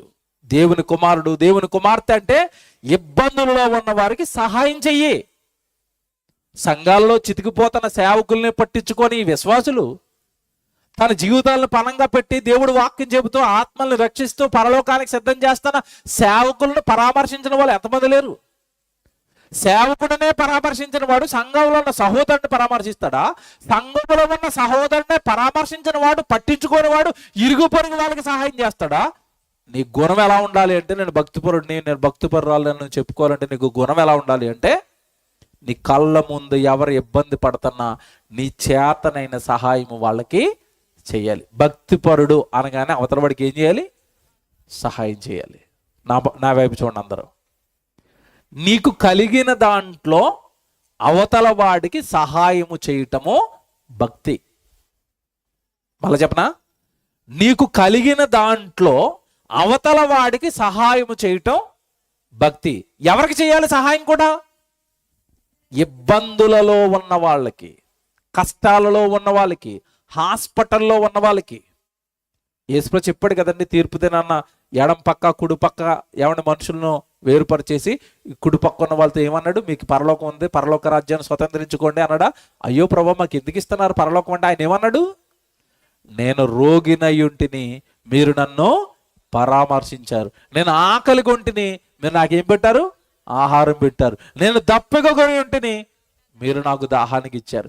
వాళ్ళన్నారు, మేమెప్పుడు ప్రభా నీకు వాటర్ ఇచ్చాము, మేమెప్పుడు నీకు భోజనం పెట్టాము, మేమెప్పుడు నేను పరామర్శించాము జైల్లో ఉంటాంట. ఆయన అన్నాడు, మిక్కిలి అల్పులైన ఈ నా సహోదరులలో ఒకరికి మీరు చేశారు గనక నాకు చేశారు అన్నాడు.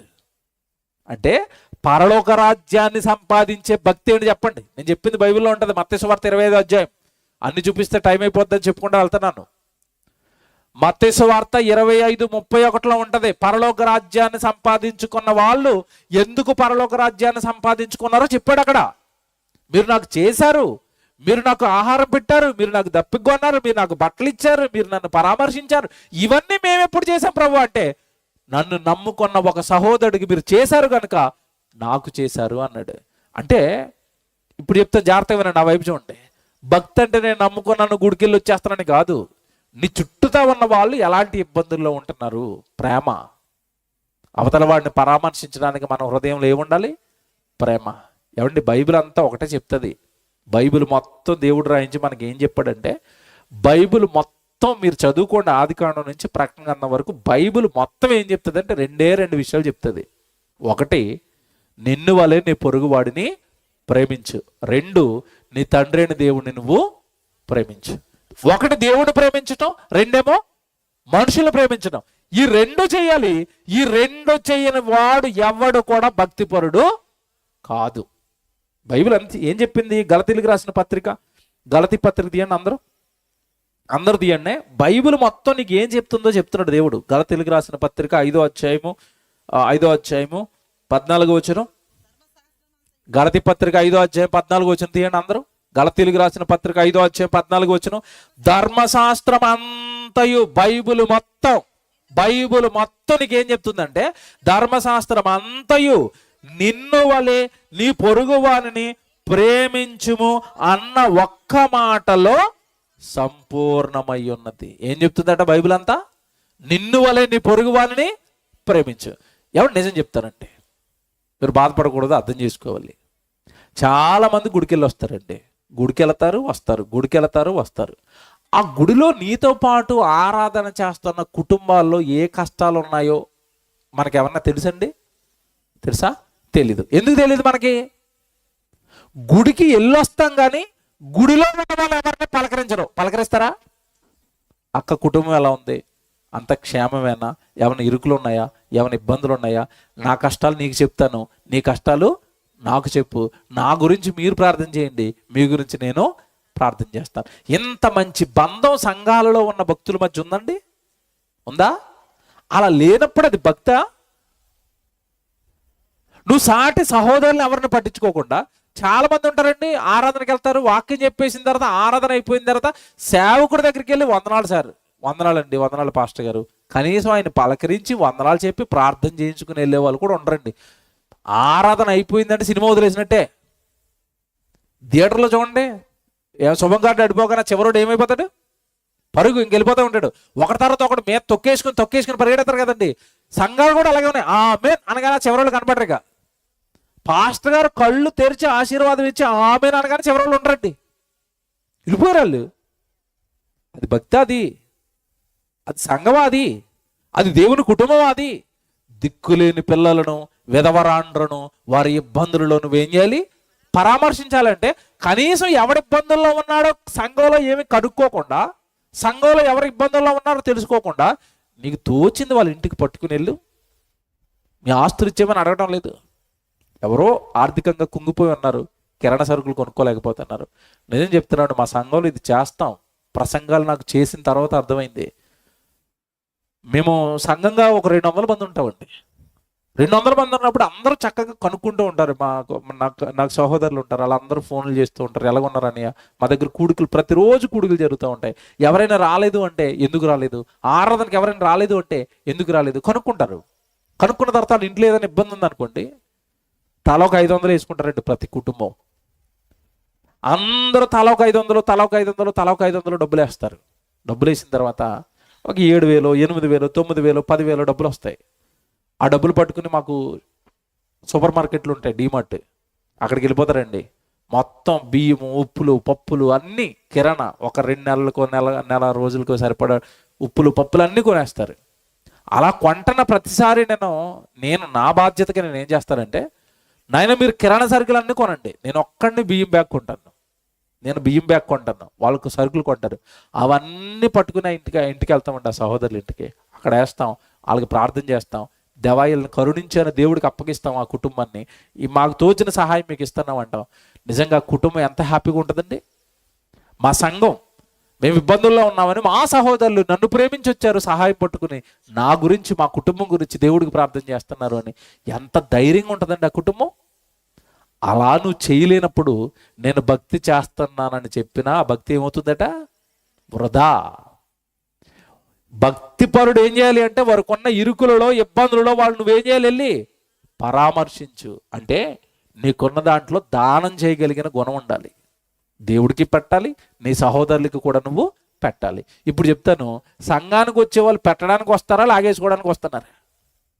ఎవరి నుంచి లాగేయాలి? దేవా ఒక ఫ్లోర్ వేసాను తండ్రి, 2వ ఫ్లోర్ ఎప్పుడు వేయాలి తండ్రి? ఇక చచ్చిపోయేంత వరకు ఫ్లోర్లే. యేసుప్రభు వస్తే అవన్నీ కూలిపోయిన అడ్డు మీద అడిపోతాయి, తెలియదు చాలామందికి.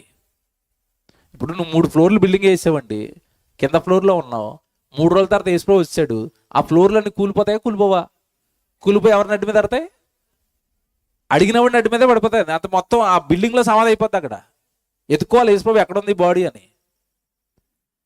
నాకు ఇల్లు కావాలి, పొలం కావాలి, ఆస్తులు కావాలి, డబ్బు కావాలి, అంతే తప్ప సహోదరుడు ఎలాగున్నాడు? నువ్వు బాగానే ఉన్నావు కదా, తినడానికి తిండి, కట్టుకోవడానికి బట్టలు బాగానే ఉన్నావు కదా. నీ సంఘంలో ఉన్న ఒక సహోదరుడు హాస్పిటల్లో పడిపోయాడు, కాస్త వెళ్ళరాదు? లేదా సంఘంలో ఉన్న వాళ్ళందరూ తల ఇంత డబ్బులు వేసుకుని ఎవడ హాస్పిటల్లో దేనికైనా ఖర్చు పెట్టుకోండి. ఇబ్బందులలో, ఇరుకులలో పరామర్శించకుండా, నీకున్న దాంట్లో దేవుడు ఏమండి దాన ధర్మాలు చేయకుండా, కష్టపడి ఏమండి నీకు సంపాదించిన దాంట్లోది ఎవరో ఒకరికి ఏదో ఒక ధర్మం చేయకుండా, నేను భక్తిపరుడిని, నేను లాగేసుకుంటాను, నేను సంపాదించేసుకుంటాను, ఇదేంటండి? ఇది భక్తా? ఇది భక్తా? ఫస్ట్ పాయింట్ అది. ఉపవాసం చేస్తారు కదండి. ఉపవాసం అంటే ఏంటి చెప్పండి? ఉపవాసం దేనికి చేస్తాం చెప్పండి? నిజంగా నిజం చెప్పండి. ఉపవాసం మనం అంత దేనికి చేస్తాం? నిజం చెప్పండి. మీరు ఇక్కడ ఉన్న వాళ్ళు ముగించేస్తాను. మీరు నిజం చెప్తే ముగిస్తాను, లేదంటే ఇంకో అరగంట సేపు చెప్తాను. ఉపవాసం దేనికి చేస్తాము? దేనికి చేస్తాం తెలుసా? మా కోరికలు నెరవేర్చు తండ్రి, మాకు ఇంకా ఇయ్యి తండ్రి, మాకు ఇంకా ఇయ్యి తండ్రి, మాకు ఇంకా అది కావాలి తండ్రి, ఇది కావాలి తండ్రి. ఉపవాసం దీనికేనా? రైట్. బైబిల్ తీస్తారు ఇప్పుడు. ఉపవాసం చేసే భక్తుడు ఉపవాసం ఎలా చేయాలి, ఉపవాసం ఎందుకు చేయాలి? యెషయా గ్రంథం తీయండి, అందరు తీయండి బైబిల్. 58వ అధ్యాయం యెషయా గ్రంథం 6వ వచనం. యెషయా గ్రంథము 58వ అధ్యాయం 6వ వచనం చదువుతున్నారండి. ఏమండి, ఇక్కడ మీరు చాలా జాగ్రత్తగా చదవాలి. ఇది చాలా జాగ్రత్తగా బైబిల్ చూసుకోవాలి. ఉపవాసం చేస్తున్న వాళ్ళ గురించి దేవుడు మాట్లాడుతూ 6వ వచనంలో, దుర్మార్గులు కట్టిన కట్లను విప్పుటయు, కాడి మాను మ్రేకులు తీయుటయు, బాధింపబడిన వారిని విడిపించుటయు, ప్రతి కాడిని విరగొట్టుటయు నేను ఏర్పరచుకొనిన ఉపవాసము గదా అన్నాడు. ఇది దేవుడు ఏర్పాటు చేసుకున్న ఉపవాసం అట. ఇది దేవుడు చెప్పిన ఉపవాసం అట. ఏటి ఉపవాసం? దుర్మార్గుడు కట్టిన కట్లను విప్పాలి, అది ఉపవాసం అట. దుర్మార్గుడు అంటే ఎవరు బైబిల్ ప్రకారం? అపవాది. వాడు కట్టిన కట్లేంటి? పాపం. పాపంలో మనుషులను బంధిస్తే, బాగా వినండి, పాపంలో మనుషులను బంధిస్తే ఆ బంధించిన ఆ బందీ కట్లను విప్పటం ఉపవాసం. ఇది మీకు అర్థం అవదు? నా వైపు చూడండి. ఇప్పుడు 2 రోజులు సభలు జరుగుతున్నాయి కదండి. 2 రోజులు సభలు జరుగుతున్నాయంటే డబ్బు ఎంత ఖర్చు ఉంటుంది? భోజనాలకి కానీ, అరేంజ్మెంట్లకి, సౌండ్లకి, ఇట్లా ఎంత ఖర్చు అయి ఉంటుందండి? ఎంత ఖర్చు అవుతుంది? వేలల్లో అవుతుంది, వందల్లో అవుతుంది? వేలల్లో అవుతుంది. ఇప్పుడు వేలల్లో డబ్బు ఖర్చు అవుతుంది అంటే ఆ ఖర్చు పెడుతున్న వాళ్ళు ఆ డబ్బులు వాళ్ళ యొక్క అవసరతలకు వాడుకోకుండా ఉపవాసం ఉన్నారా లేదా? ఉన్నారా లేదా? బంగారం కొనుక్కోవచ్చు, ఉపవాసం చేశారు, వద్దండి ఈ డబ్బులతో బంగారం కదండి, దేవుడికి సౌండ్ పెట్టాలి, దేవుడికి కిరాణా కొనాలి, దేవుడి సభలు జరిగించాలి అంటే ఈ సభలకి ఎవరెవరైతే తమ కష్టార్జితాన్ని త్యాగం చేశారో వాళ్ళు ఉపవాసం చేశారా లేదా? ఉపవాసం అంటే చేయటం మానేయటమే కదండి. భోజనం చేయకపోవటం మానేయటం ఉపవాసం. అలాగే దేవుడి కోసం ఒక రాత్రంతా ప్రయాణం చేస్తాం. ఇప్పుడు మేము రాత్రంతా ప్రయాణం చేస్తాను, నేను నిద్రపోను, నిద్రపోకపోవటం కూడా ఉపవాసమే కదా. విశ్రాంతి తీసుకునేది నేను మానేస్తున్నానండి, ఉపవాసం కదా అది? ఉపవాసమే. డబ్బులు మన కొరకు ఖర్చు పెట్టుకునే అవకాశం ఉండి కూడా ఖర్చు పెట్టుకోకుండా దేవుడి కొరకు దాచి దేవుడి కోసం ఖర్చు పెట్టడం ఉపవాసం కదా? ఉపవాసం. ఇది దేవుడు ఏర్పరచుకునే ఉపవాసం అట. కానీ మనం ఏం ఉపవాసం చేస్తాం చెప్పండి? నవ్వుకున్నారు అప్పుడే. పాస్టర్ గారు ఉపవాసం అండి అంటారు, ఏమి తినండి అంటారు, జీడిపప్పులు, బాదం పప్పులు, జ్యూస్ తాగేసి ఉపవాసం అండి, అన్నం తింటలేదు. అన్నం ఒకటే మానేశారు. ఏం మానేస్తారు చెప్పండి? ఉపవాసం పేరుతారు 40 రోజులు. చెప్పండి. బలమైన ఆహారం అంతా ఆ 40 రోజులు తింటారు. యాపిల్ పండ్లు, ద్రాక్ష పండ్లు, ఉత్తప్పుడు తినరు అవి. బలమైన ఆహారం తినేస్తే ఏదో 2-3 గంటలు నోరు కట్టుకుని మనం ఏం చేస్తున్నాం అంటున్నాం? ఉపవాసం. ఇప్పుడు 3వ వచనం చదవండి. అక్కడ 3వ వచనం మనం చేస్తున్న ఉపవాసాన్ని దేవుడు ఏమంటున్నాడు చూడండి. 3వ వచనం, మేము ఉపవాసం ఉండగా నీవెందుకు చూడవు, మేము మా ప్రాణములను ఆయాసపరుచుకొనగా నీవెందుకు లక్ష్య పెట్టవని మీరు అందరూ మీ ఉపవాస దినము మీరు వ్యాపారము చేయుదురు. ఉపవాసం రోజు ఏం చేస్తున్నారట? నోరు ఒకటే కట్టుకున్నారు, పని మానేశారా అని అడుగుతున్నాడు. ఉపవాసం చేసే రోజు ఎవరైనా పని మానేశారా? పని మానేరు. మీ వ్యాపారాలు మీవే. నెక్స్ట్, మీ పనివారి చేత కఠినమైన పని చేయించుదురు. మీరు పని మానరు, మీ పని వాళ్ళతో కూడా మీరు ఏం మానిపించరు? పని మానిపించరు. ఇంకా తర్వాత, మీరు కలహపడుచు వివాదము చేయుచు అన్యాయముగా గుద్దులాడుచు ఉపవాసం ఉందరు. ఓ పక్కకి ఇంట్లో ఫైటింగ్లే, ఓ పక్క ఉపవాస ప్రార్థనలే. అయ్యగారికి అమ్మగారికి గొడవ, వీళ్ళిద్దరూ ఇంట్లో కొడేసుకుంటారు, బయట మాత్రం తెల్లవారి ఏమంటే గుడికి వచ్చేసి మేము ఏం చేస్తాం ఇప్పుడు? ఉపవాస ప్రార్థనలు. మీ గుద్దులాటలు మానరు, మీ తనుగోడాలు మానరు, మీ పగలు మానరు, మీ గొడవలు మానరు. దేవుడికి మాత్రం ఏం చేస్తారు? ఉపవాసం. దీన్ని నేను అంగీకరిస్తానా?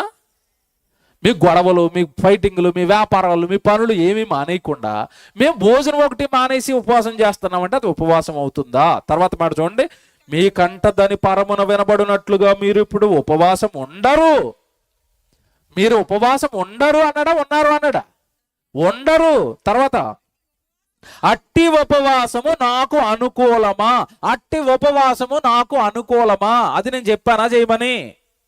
దానివల్ల నాకేమైనా ఉపయోగమా? దానివల్ల మీకేమైనా ఉపయోగమా? తర్వాత మాట చూడండి, అట్టి ఉపవాసము నాకు అనుకూలమా? మనుష్యుడు తన ప్రాణమును బాధపరుచుకొనవలసిన దినము అట్టిదేనా? ఒకడు జమ్ము వలె తల వంచుకుని గోను పట్ట కట్టుకుని బూడిద పరుచుకుని కూర్చుండుట ఉపవాసమా? ఒక మూలం కూర్చోవటం ఉపవాసమా? అట్టి ఉపవాసము యెహోవాకు ప్రీతికరమని మీరు అనుకుందురా? మీరు అనుకుంటున్నారు అంతే. నేను అన్నం మానేశాను, మూలం దేవుడు చూస్తున్నాడు నన్ను. అది కాదట దేవుడు చెప్పిన ఉపవాసం. అది చెప్తున్నాడు ప్రారంభం నుంచి. మన భక్తి జీవితంలో మనం చేసే ప్రార్థనలు, మన భక్తి జీవితంలో మనం చేసే ఉపవాసాలు, మన భక్తి జీవితంలో మనం చేసే పండగలు బైబిల్లో దేవుడు చెప్పినవేనా? ఉపవాసం నేను చెప్పింది చేస్తున్నారా? మీరు నేను చెప్పినట్టు చేస్తున్నారా? మీ ఇష్టానుసారంగా మీరు ఉపవాసాలు చేసుకుని అది దేవుడు చెప్పాడని నా మీద తోస్తున్నారంటే అది మీకు ఇష్టమైన ఉపవాసం. నేను చెప్పిన ఉపవాసం కాదు అది. నేను చెప్పిన భక్తి కాదు అది. నేను చెప్పలేదు అలా చేయమని.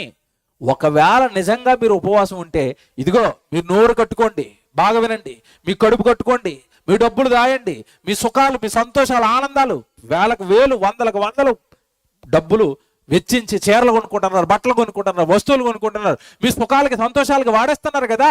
ఆ డబ్బు అంతా కొంచెం కొంచెంగా దాయండి. అలా కొంచెంగా అవన్నీ దాచి ఆ ఉపవాసం అంతా చేసి ఇదిగో ఇలాంటి సభలు పెట్టండి. ఇలాంటి సభలు పెడితే ఆ సభకు ఎవరో పాపం చేస్తున్నవాడు వస్తాడు, నేరం చేస్తున్నవాడు వస్తాడు, నువ్వు దేవుని కుమారుడు అని వింటాడు, పాపం చేస్తే నరకానికి పోతావని వింటాడు, నీ కొరకు ప్రభు ప్రాణాలు పెట్టాడు సిలువలో సువార్త వింటాడు.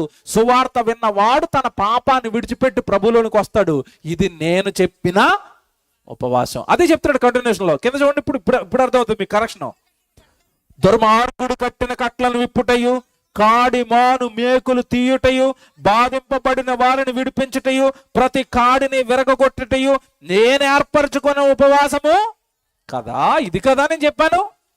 మీ కడుపు మార్చుకుని దాచిన డబ్బులతో సువార్తకి ఇవ్వండి. మీ కడుపు మార్చుకుని దాచిన డబ్బులు దేవుడు వాక్యం కొరకు ఉపయోగించండి. ఇది కదా నేను చెప్పిన ఉపవాసం. ఇది కదా నేను చెప్పాను.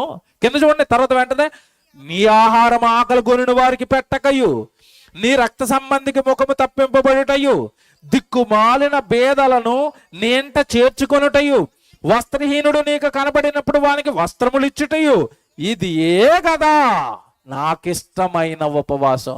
నా భక్తుడు నా కొరకు చేయవలసినవి ఇవే కదా. బాగుంది కదండి. ఉపవాసం ఇదట. నువ్వు ఆకలి మానేసావు కదా, నువ్వు ఆహారం మానేసావు కదా, నువ్వు మానేసిన ఆహారాన్ని, ఆ రోజు ఉపవాసం అని భోజనం మానేసావు కదా, ఆ భోజనాన్ని ఆకలితో ఉన్న మరొకడికి పెట్టు. నువ్వు ఉపవాసం ఉండు. నువ్వు బట్టలు కొనుక్కోవటం మానే, ఒక చొక్కా కొనుక్కోవటం మానే. నువ్వు కొనుక్కోవటం మానేసిన ఆ చొక్కా అయితే ఆ డబ్బులు తీసుకుని సంఘంలో ఎవరైనా బెదవాడు ఉంటే వాడికి బట్టలు కొను. ఇది నేను ఏర్పరుచుకున్న ఉపవాసం. ఇది మీరు నాకు చేయవలసిన భక్తి. ఇప్పుడు చెప్పండి, నిజంగా చెప్పండి, ఇప్పుడు దేవుడు బైబిల్లో రాయించిన ఉపవాసాలు మనం చేస్తున్నామా? చెయ్యకపోగా మనుషులు కల్పించిన పద్ధతుల ప్రకారం ఉపవాసాలు చేసేస్తూ మనం ఏమంటున్నాం? మేము ఎవరివి? భక్తులవి. చూసారా ఎట్టి తిరిగి వచ్చి అక్కడ ఆగుతున్నాం? చూసారా? దేవుడు చెప్పనివన్నీ చేసేస్తూ, దేవుడికి నచ్చనివన్నీ చేసేస్తూ మేము భక్తులు కాదండి. వాక్యంలో దేవుడు చెప్పింది చెయ్యాలి.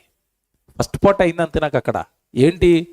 తండ్రి అయిన దేవుని ఎదుట భక్తి ఏదనగా దిక్కులేని పిల్లలను విధవరాండ్రను వారి ఇబ్బందులలో పరామర్శించుటయు. నెక్స్ట్ అక్కడ కామ పెట్టి భక్తిపరుడు చేయాల్సిన రెండో మాట ఉంటుంది అక్కడ, ఇహలోక మాలిన్యమును తన కంటకుండా తన్ను తాను కాపాడుకొనుటయే భక్తి అంటాడు. యాకోబు 1:27 రెండో భాగం చెప్పాను.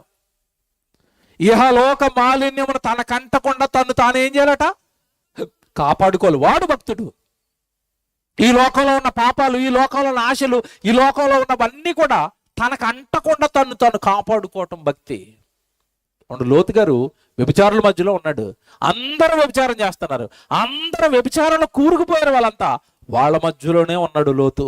వ్యభిచారం చేశాడా? చేయడండి. నీతిమంతుడు, భక్తిపరుడు. లోకం చేస్తున్నవేవి చేయడు, వాడు భక్తిపరుడు. లోకం ఒకలా బ్రతికితే తాను మరొకలా బ్రతుకుతాడు, వాడు భక్తిపరుడు. యోహాను సువార్త ఈ మాటలు చెప్పి ముగించేస్తాను. 15వ అధ్యాయం. యేసుక్రీస్తుల వారు ఏమంటున్నారు చూడండి. భక్తిపరుడు తనను ఏర్పరచుకున్న తన వాళ్ళు ఎలా ఉండాలో చెప్తున్నాడు. యోహాను సువార్త 15వ అధ్యాయం 17వ వచనం. యోహాను సువార్త 15వ అధ్యాయం 17వ వచనం. మీరు ఒకరిని ఒకడు ప్రేమింపవలెనని ఈ సంగతులను మీకు ఆజ్ఞాపించుచున్నాను. లోకము మిమ్మల్ని ద్వేషించిన ఎడల మీకంటే ముందుగా నన్ను ద్వేషించెదరని మీరు ఎరుగుదురు. మీరు లోక సంబంధులైన ఎడల లోకము తన వారిని స్నేహించును, అయితే మీరు లోక సంబంధులు కాదు. ఏమండి, మనం ఎవరం కదట? ఒక్కసారి అనండమ్మా, మనం ఎవరం కాదు? లోక సంబంధులము కాదు. అంటే ఈ లోకము మనది కాదు. దేవుడు మనకి ఏం ఏర్పాటు చేశాడు? పరలోకం. నీది ఈ లోక సంబంధివి కానప్పుడు, నీది ఈ లోకం కానప్పుడు, ఈ లోకంలో ఉన్న వాటిని ఎందుకు ప్రేమిస్తున్నావు? ఆ లోకాన్ని ప్రేమించకుండా ఏ లోకాన్ని? పరలోకాన్ని కదా ప్రేమించాలి. నువ్వు ఈ లోక సంబంధివి కాదు అన్నాడు కదా. లోకంలో నుండి మిమ్మల్ని వేరుపరచు. తర్వాత చూడండి అక్కడ, మీరు ఈ లోక సంబంధులు కారు, నేను మిమ్మల్ని లోకములో నుండి ఏర్పరచుకుంటుంది. అంటే ఆ లోకములో నుండి నేను మిమ్మల్ని వేరుపరిచాను, ఆ లోకంలో నుండి మిమ్మల్ని వేరు చేశాను, ఆ లోకంలో నుండి మిమ్మల్ని తప్పించాను. మీరు ఈ లోక సంబంధులు కారు, నేను మిమ్మల్ని లోకములో నుండి ఏర్పరచుకుంటేని, అందుచేతనే లోకము మిమ్మును ద్వేషిస్తుంది. ఎవడైతే ద్వేషింపబడుతున్నాడో దేవుడి పక్షాన, వాడు దేవుడి కొరకు ఏర్పాటు చేయబడిన వాడండి. ఎవడు ఆయన మాట్లాడుతున్న మాట మీకు అర్థమైందో లేదో, నేను లోక సంబంధిని కాదు, మీరు కూడా లోక సంబంధులు కాదు. లోకములో నుండి నేను మిమ్మల్ని ఏం చేశాను? వేరు చేశాను. వేరు చేయటం అంటే అర్థం ఏంటి? సీరియస్గా చూడండి నా వైపు. వేరు చేయటం అంటే అర్థం ఏంటి? లోకస్తుడు తెల్లారు లేస్తే ఎవరి కోసం బ్రతుకుతాడు? తన కోసం బ్రతుకుతాడు, లోకం కోసం బ్రతుకుతాడు. ఇది 60-70 ఏళ్ళు జీవితం అనుకుంటాడు. ఇక్కడ డబ్బు అంటాడు, ఇక్కడ చదువు అంటాడు, ఇక్కడ వెండి అంటాడు, ఇక్కడ ఆస్తులు అంటాడు, ఇక్కడ ఇల్లు అంటాడు, ఇక్కడ పొలం అంటాడు, ఇక్కడ శరీరం అంటాడు, శరీరానికి కావాల్సిన అవసరతలు అంటాడు. వాడికి ఎందుకంటే చచ్చిపోయిన తర్వాత మరో జీవితం ఉందని తెలీదు, చచ్చిపోయిన తర్వాత పరలోకం ఉందని కూడా తెలీదు. వాడు ఏ సంబంధి? లోక సంబంధి. లోక సంబంధి లోకం కొరకు బ్రతుకుతుంటే క్రైస్తవుడు దేని కోసం బ్రతకాలి చెప్పండి? ఇప్పుడు పరలోకం. మనం కూడా దేవుడి దగ్గరికి వచ్చి లోకం కొరకే బ్రతికేస్తూ మనం భక్తులు అంటే దేవుడు ఊరుకుంటాడా? అబ్రహాం, ఇస్సాకు, యాకోబు భక్తులేనా? భక్తులే. వాళ్ళకి పాలు తేలు ప్రవహించి దేశాన్ని ఇస్తే దేవుడు ఈ దేశం మాదన్నారా? పరలోకం కొరకు ఎదురు చూసారా? పరలోకం కొరకు ఎదురు చూశారు. వాళ్ళు అన్న మాట ఏంటి? మేము యాత్రికులము, పరదేశులము, ఈ లోకం మాది కాదు. కానీ ఆ పాట మనం ఎప్పుడు పాడతాము చెప్పండి? చచ్చిపోయిన ఆయన్ని తీసుకెళ్తూ పాడతాం. వినడానికి అతను ఉన్నాడంటే లేడు, వెళ్ళిపోయాడు రాత్రి. వెళ్ళిపోయిన ఆయన దగ్గరికి వెళ్ళి మనం పరదేశులము, యాత్రికులము అంటే అతను వింటాడా? పోయాడు. ఆ పాట ఎక్కడ పాడుకోవాలి? చర్చిలో ప్రతి ఆదివారం పాడుకోవాలి. ఈ లోకం మంద కాదు బాబోయ్, మన పరదేశులము, యాత్రికులము. మనం వెళ్ళవలసిన పరలోకం ఉంది. ఆ లోకానికి దేవుడు మనల్ని చేర్చుకోవాలంటే మనం పవిత్రంగా ఉండాలి. ఆ లోకానికి దేవుడు మనల్ని చేర్చుకోవాలంటే మనం ప్రేమ కలిగి ఉండాలి. ఆ లోకానికి దేవుడు మనం చేర్చుకోవాలి అంటే మనం దాన ధర్మాలు చేయాలి, సువార్త కార్యక్రమాలు చేయాలి. ఇదిగో సాతాను కట్టిన కట్లను విప్పే ఉపవాసాలు చేయాలి, సభలు పెట్టాలి, సెమినార్లు పెట్టాలి, సువార్త చేయాలి, దేవుడు మనం బ్రతకాలి, దేవుడు మన లోకానికి మనం అందరం వెళ్ళిపోవాలి. ఇది కదండి భక్తి అంటే. ఇది కదా భక్తి. మరలా చెప్తున్నాను, ఇది భక్తి అని కానీ, నువ్వు ఇలా బ్రతకాలని కానీ ఎవ్వరు చెప్పరండి. రండి యేసు పిలుస్తున్నాడు డబ్బుల కోసం, రండి యేసు పిలుస్తున్నాడు రోగాలు తీయడం కోసం. ఇది ఎక్కువైపోయింది సువార్త.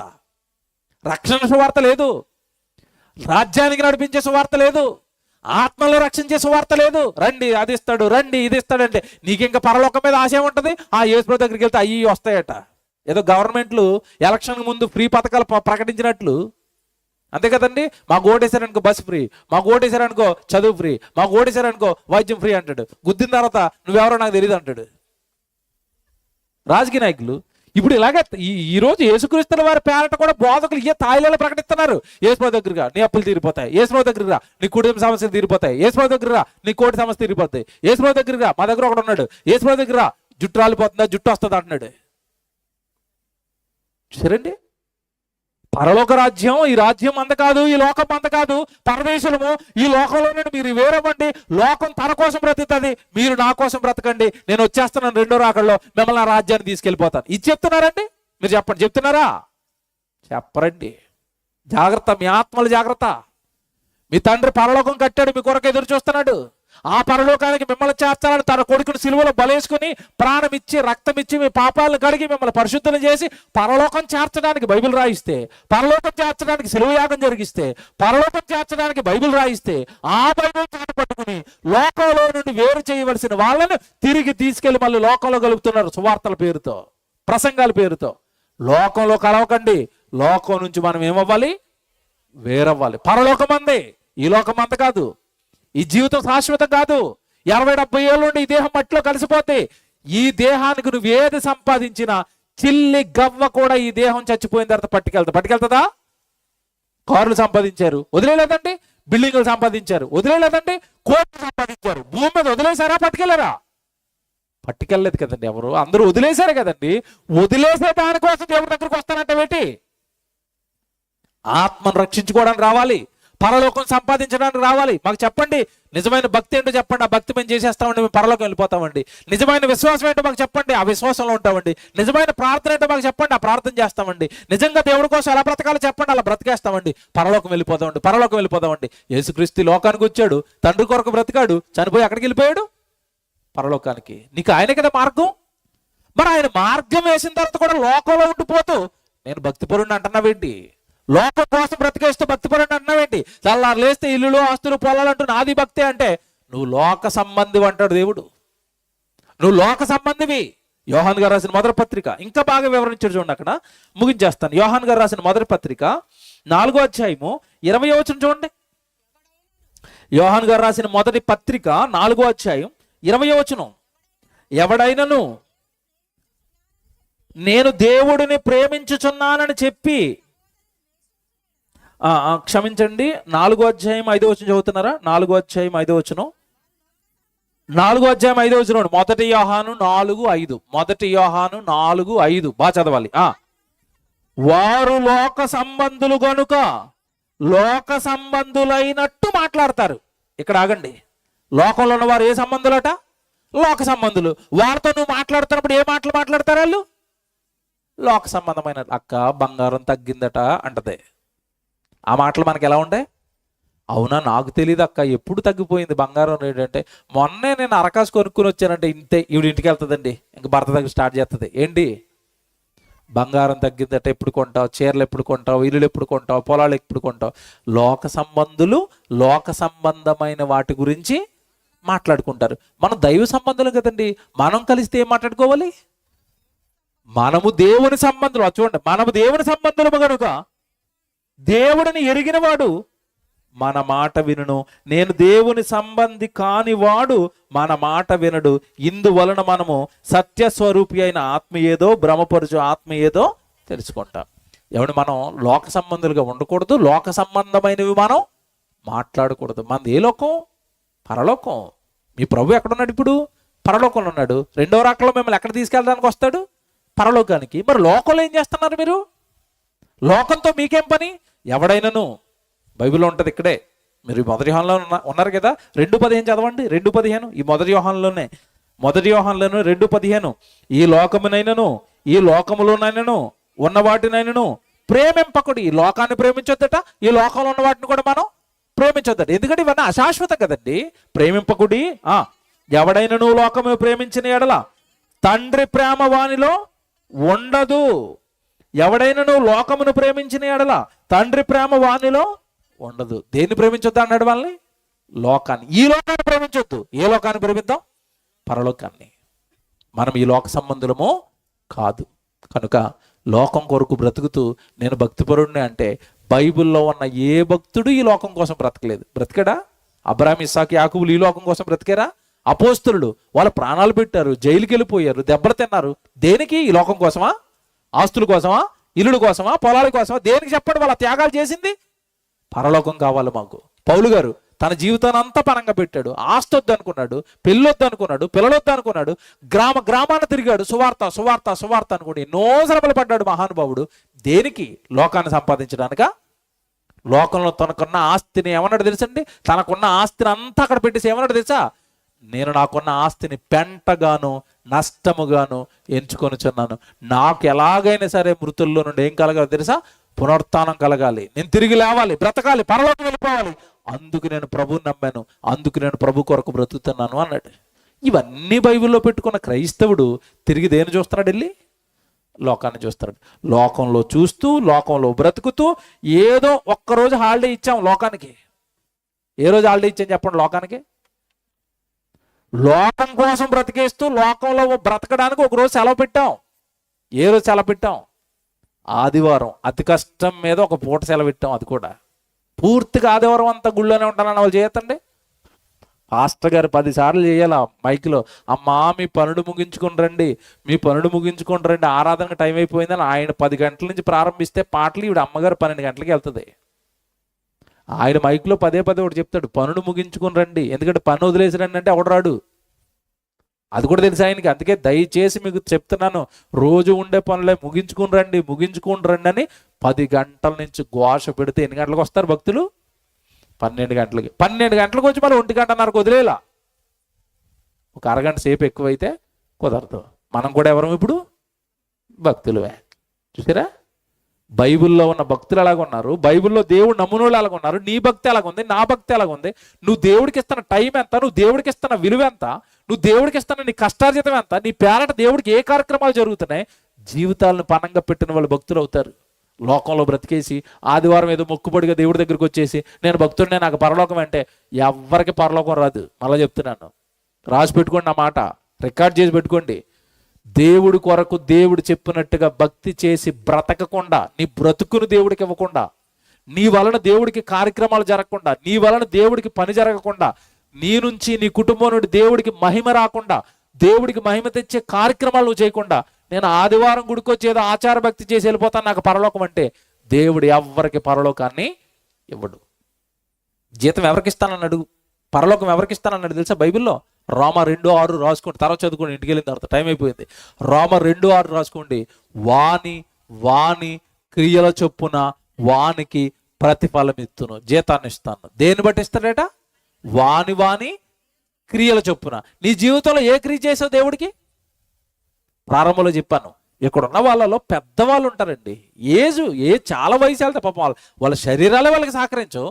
అలాంటిది వాళ్ళు దేవుడు పని చేస్తారండి, వంటలు చేస్తారు, ఏమంటే సంఘ కార్యక్రమాలు చేస్తారు. ఎక్కడో రేపల్లో మీటింగ్లు అయితే వీళ్ళు అక్కడి నుంచి అక్కడికి వచ్చేసి దినమంతా అక్కడ సెమినార్లో ఉండి సాయంత్రం వంటలు చేసి కష్టపడి, ఎందుకు ఇదంతా చెయ్యాలి అంటే, దేవుడిని ఎరిగిన వాడు దేవుడి కొరకు ఏం చేయాలి? పని పరలోకాన్ని ఇస్తుంది, పని జీతంగా నిత్య జీవాన్ని ఇస్తుంది. వస్తాను పోతాను అంటే అది నీకు ఎవరో నేర్పిన నామకార్థ భక్తి. ప్రార్థన చేసుకుందాం.